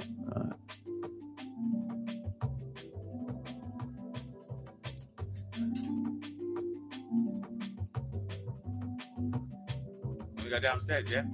You going now, yeah? All right. Right, I'll be back in a minute. I'm just letting someone out.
Yeah, Eastside Studio, you know we do it. Rastafari, Pilot Eye, let's up. So we sell thanks. Always. Hey, say thanks. Right. And I let them Morrison from Upton Park. I'm not sure what that means, but always. yeah, I just tried to let my friend out, but someone's parked right in front of my gate, and we can't even get out. Sometimes we can't get out of my property because if it was an emergency, I mean, there is a double yellow line there, but the attitude of most people, the common outsider, I mean, they always think they can park on a double yellow line. I don't know why they think they can do this. I mean, Morrison is a rapper and a gangster. Oh, right. Well, I move with the G's, but maybe I am a gangster. I don't really know, but maybe if I am being involved with gangsters, I should be standing alone though, really, and I do stand alone. I mean, these guys, I mean, they would do anything for me. I mean, they would murder for me, and they have in the past. I mean, there was one guy who fucked me over, and because he fucked me over, they went and beat him up. I mean, I didn't ask them to do it, but they did it. And then there was another guy that was supposed to be looking after me, and I would never have said to go and attack him, but they didn't really attack him physically, but they robbed him, and I wouldn't have done that, but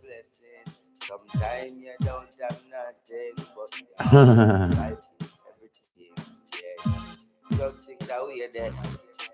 Go and meditate that we are there. Because I saw the system. yeah, of course. Just go and meditate that we are there. So me say, don't get caught up in a fantasy.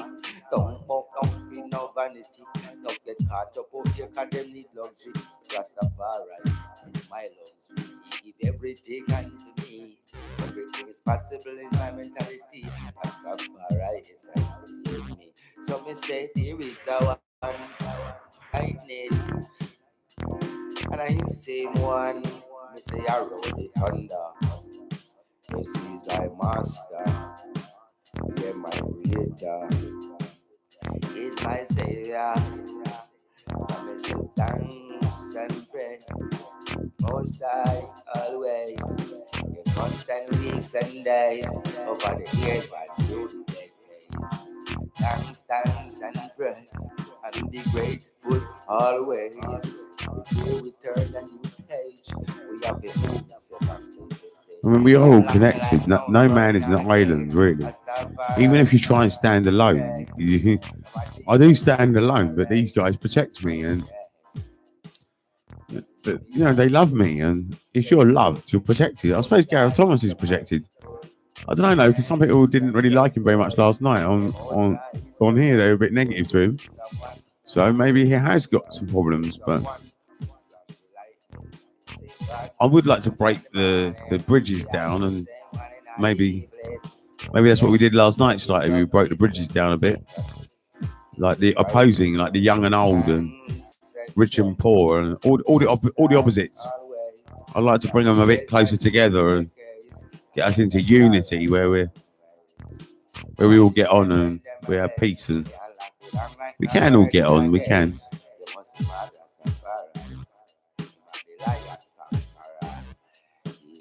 Yes, I'm my greatest. And say a prayer. All things are possible. Oh, my creator. So me don't get miserable. Rastafari don't act nerd. Can't come act like no. I don't know Morrison actually. I don't know if that person's still here, but I didn't know Morrison. No. Rastafari I'm full no stun. So me say thanks and praise to the most high always. Never watch it heathen when them a rage. Like no bird that can lock in on a cage. So me say freedom. Okay, and also freedom of speech. Look how high the Rasta man reach. High the Rasta man reach. So me say we always have on the fire. The fire always getting redder and redder. You see the fire hotter than hotter. Rastafari and the conqueror.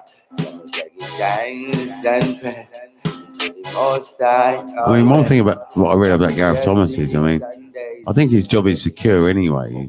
I think it's secure because I think he does a fantastic job in Harrow, but his job is not always secure though. I mean, he could be voted out at the next election, and then what would he do?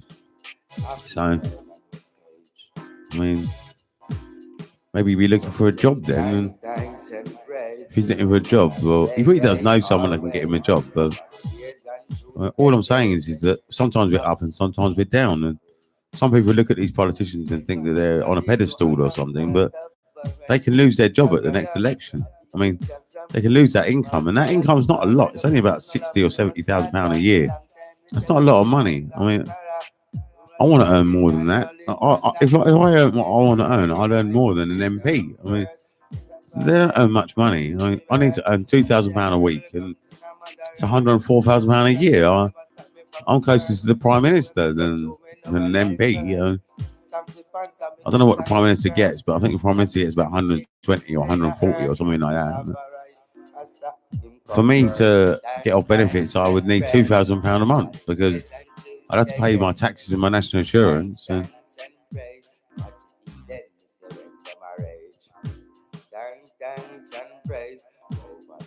through weeks and decades, when the big turn a new page, I watch Eden when them a rage.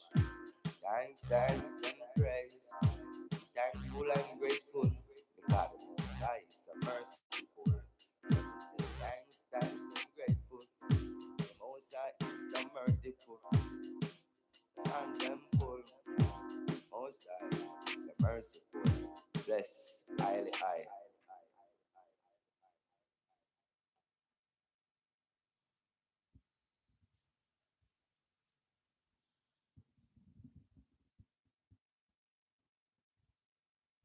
how are you, TV? You all right?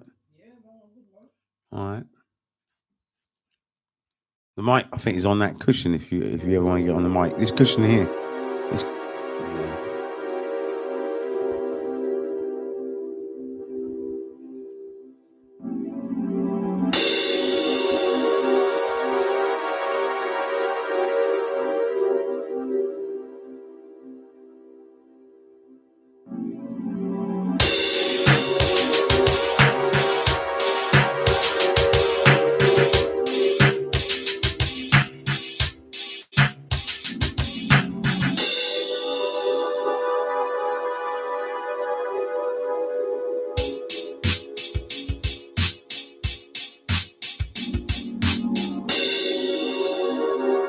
We're streaming right through till 6 o'clock today.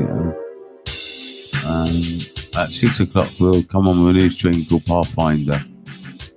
I don't know what I'm going to eat today. I just don't know what to eat. I mean, it's just terrible, this election. I don't know if I can call up Salika or not because I'm making some pancakes, but pancakes are at least nice and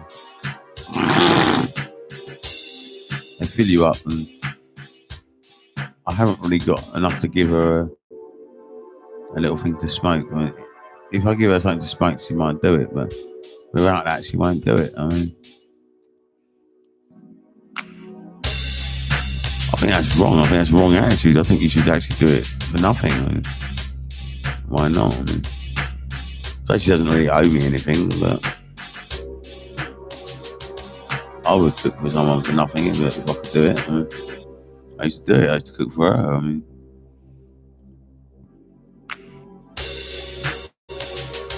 no one's ever given me a split for cooking with them. I mean, no one's ever done that to me. I mean, I've cooked for them enough times and they never gave me a split. So, no, they probably took a spliff off me. I probably cooked and gave them a spliff.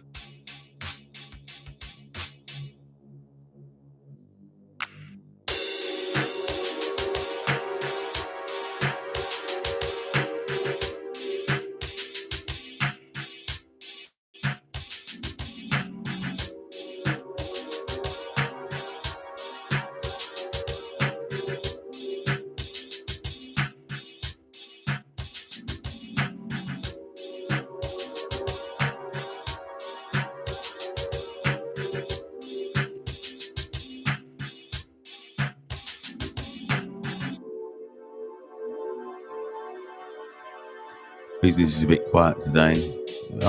Actually, man, we've done all right. Yeah, we've done all right. We're sort of near a safe zone-ish, and I don't know, I mean, we could do with making a little bit more, but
Seaver's enjoying the music.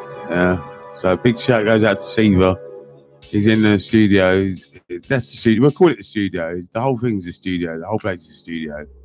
He's in the studio. This is the broadcasting part. So he's in the studio. That's the studio. We'll call that the studio because it's just, I'm so used to in Pirate Radio saying that they're in the studio and the studio massive. And that's what we're going to call it now. It's the studio massive. And we've got Seaver in the studio. He's on his own, but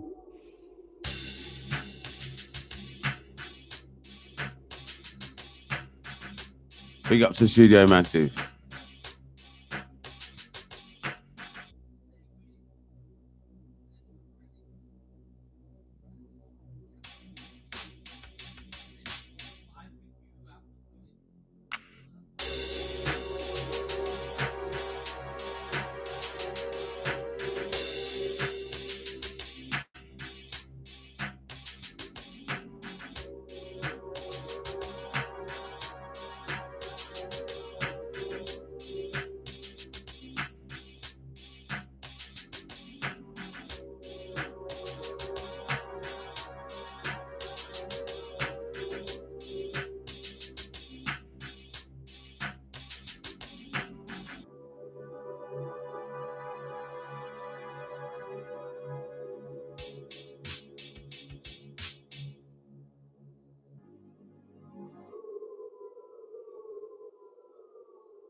What, you going now, yeah? Right, 1 second, I'll just come with you. Let's hope the car's gone.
What the fuck is this?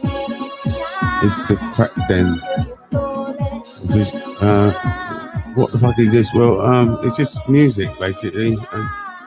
A bit of wisdom if we can get it out there. Or we share in the chat room, we share knowledge with each other about if someone's got some sort of advice for someone. People give me advice. If Visual Esh has done it. I mean, yeah, I mean, you can use the chat room any way you want. I mean, you can ask me any question you want. You can just chill out, enjoy the music. Or today's a meditation day for me, and that's why I'm on my yoga mat. I'm on my yoga mat, and I'm gonna try and stay on it. I've been on it for over an hour now. I think 1:30 is 1 hour. Yeah, so I can do it longer. So that's good yoga practice. Even if I'm not doing yoga moves, I'm still doing some sort of yoga thing. And I mean, it's better to try or to make an effort than to do nothing. I want to stay flexible enough to be able to sit on the floor when I'm an old man. And if I never sit on the floor, then I never will be able to. It's like riding a bike. I haven't ridden a bike for a few years now, and now I can never really do it. I mean, it's one of them things. I mean, I've now decided not to bother trying riding a bike anymore because I've just got to the point where I can't do it anymore. I mean, it's just not comfortable. It's not right. I like walking, and I love yoga too. Yeah. I mean, I've just got to that point where, you know, if you don't sit on the floor as you're growing, then when you become an old man, you won't even be able to put your own shoes on. You'll need someone to put your shoes on for you. I mean, that's why it's important to bend down, be flexible, and practice exercises. And just yoga is a good exercise for getting close to the floor. And yoga is just getting a yoga mat out and sitting on the floor, basically. I think that's all it is, really. You can do exercises as well, but this is my yoga. My yoga is you just get a mat out and you just sit on the floor. You cross your legs from time to time. You try and sit cross-legged for as long as possible.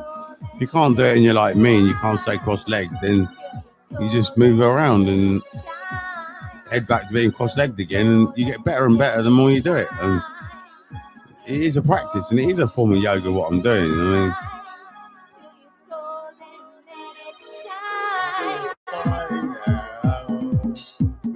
inside me, I'm doing fine now.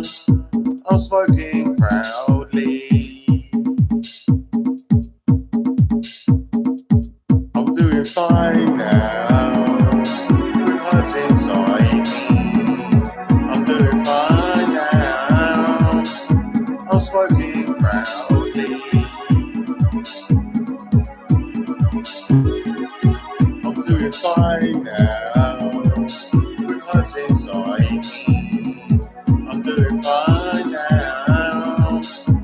smoking proudly. I'm doing fine now. Put my inside me. I'm doing fine now. I'm smoking proudly.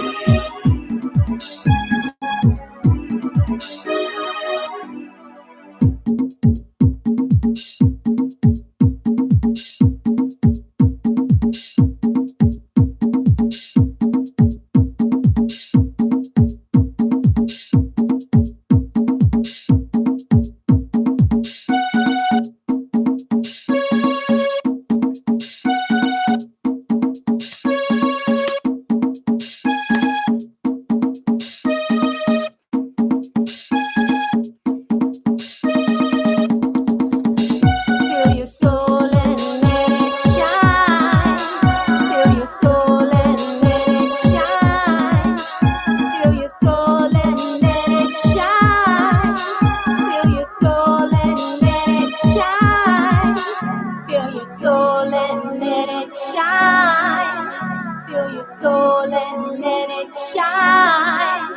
Feel your soul and let it shine. Feel your soul and let it shine.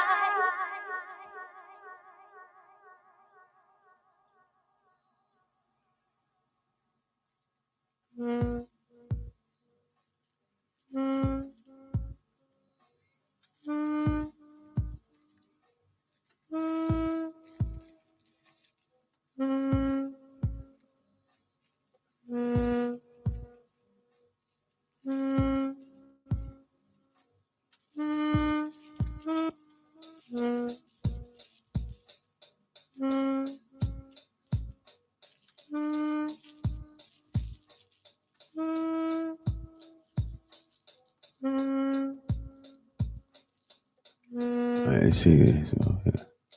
I read that already. Yeah.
Yeah, today's meditation day for me, and I'm just taking it easy. I'm resting on my yoga mat.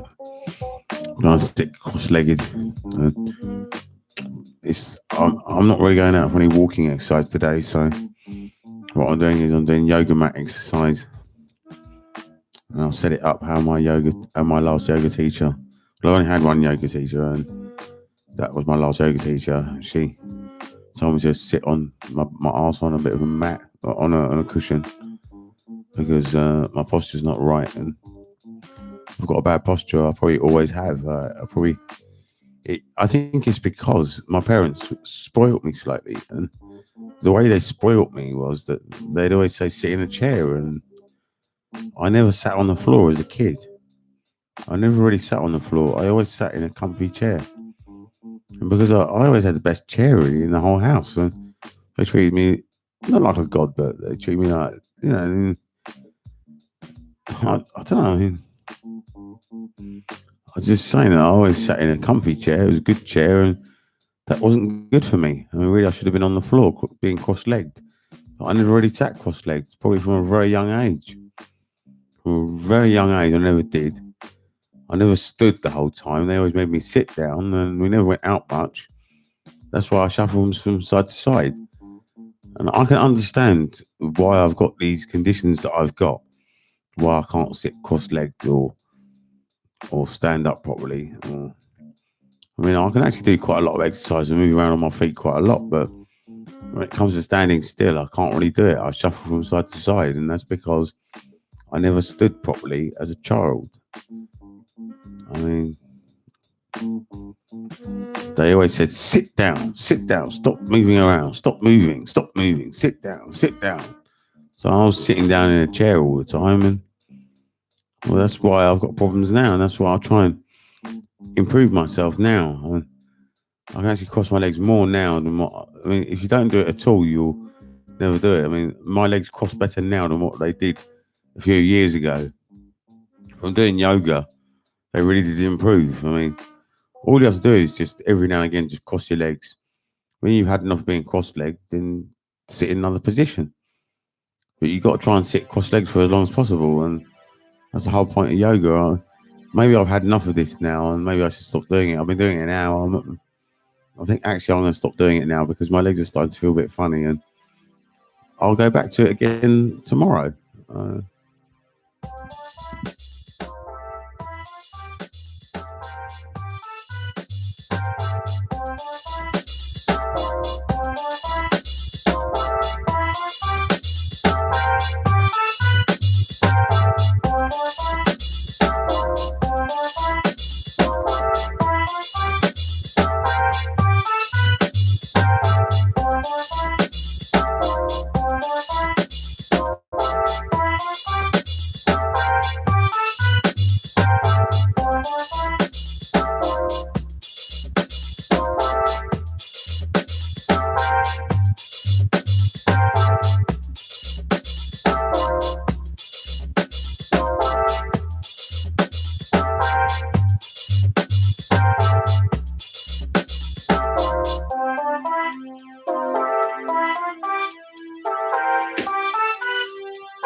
One, two, one, two, one.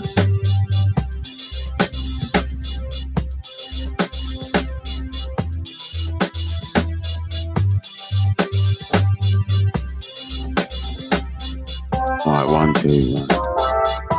1, 2, 3, 4, 1.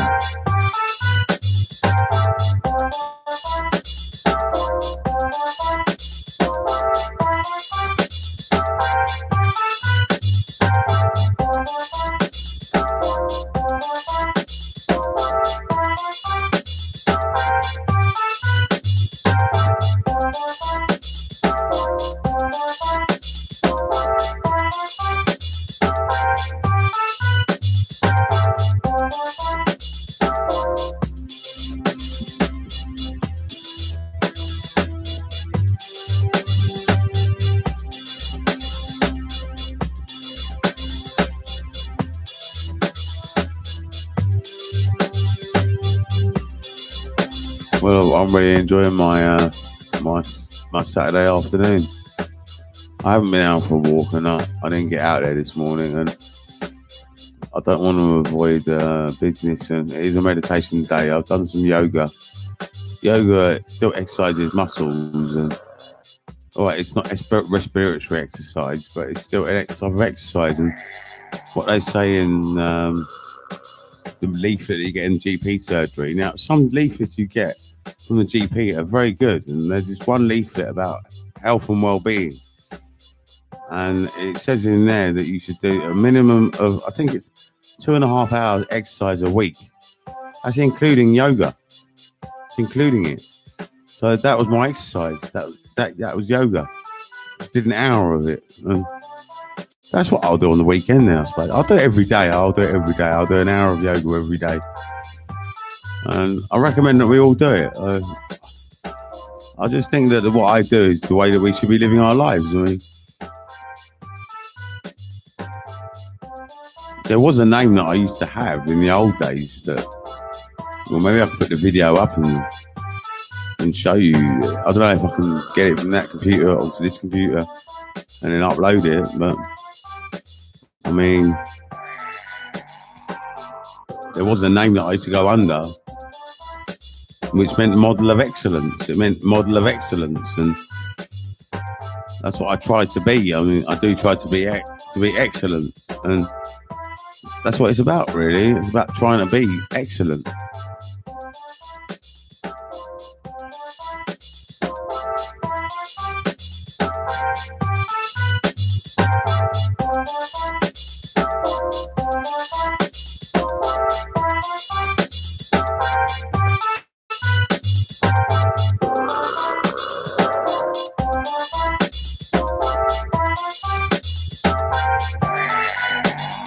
It doesn't seem like Babylon Fall anymore. Anyway, it seems like Babylon team up with the people, or the people team up with Babylon. Or I mean, coronavirus is something that we're all going to have to pull together, and we're all going to have to. I'm not worried because me and my community, we're together. I'm together with my community already, so I'm not worried. I mean, there's not one street that I can walk down where I won't know someone. I mean, Gareth Thomas must know loads of people as well. I mean, I don't know if they got full respect for him like what I have, but I'm sure people that go and see him in the surgery respect him. I mean, there was a guy called, I think his name was Stephen. I don't know if Gareth Thomas remembers him, but I think his name was Stephen. I can't remember his surname. An old man he was, and he rated Gareth Thomas. He really did. He rated him a lot. He said that he was amazing, and I agree with him. I think Gareth Thomas is one of the best MPs there are. I'd like him to be Prime Minister, really. I think he's really good. I don't think he wants to be Prime Minister, but he's not really a power-hungry man. He's just altruistic, and that's why he's a backbencher. And I'm happy to see him on the backbench. It's all right. I mean,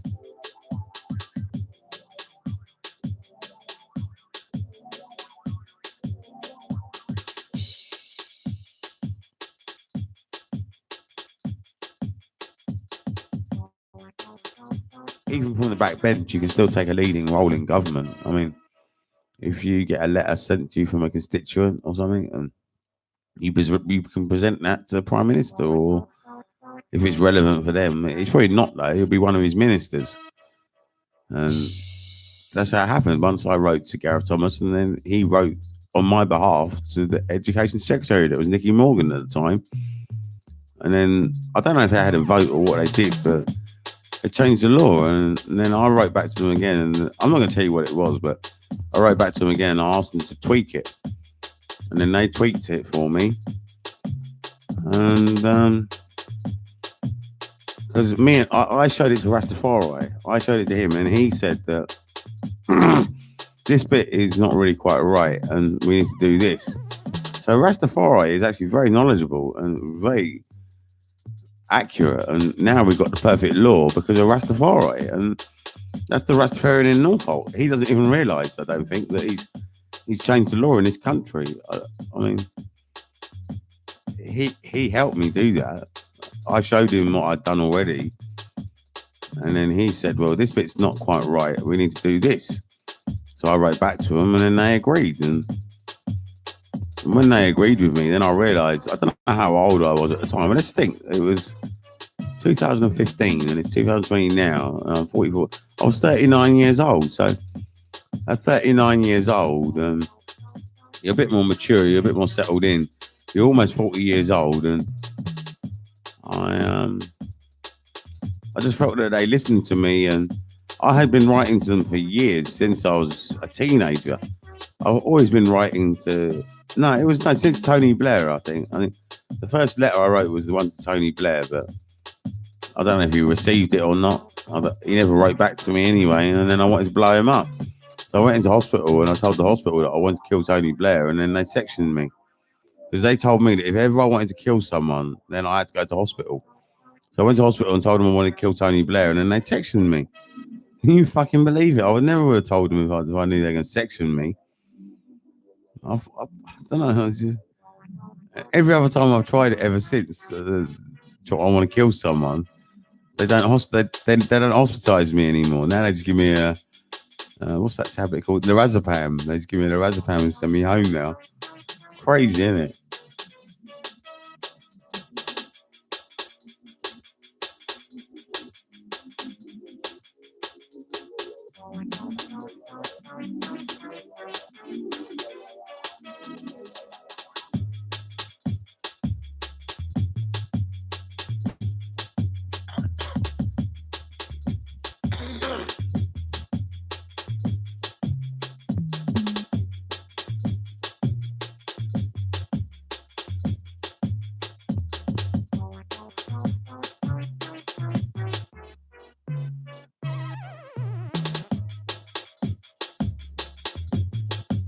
What I might do is end this one here because there's only 2 people watching and I know who they are, me and the other watcher.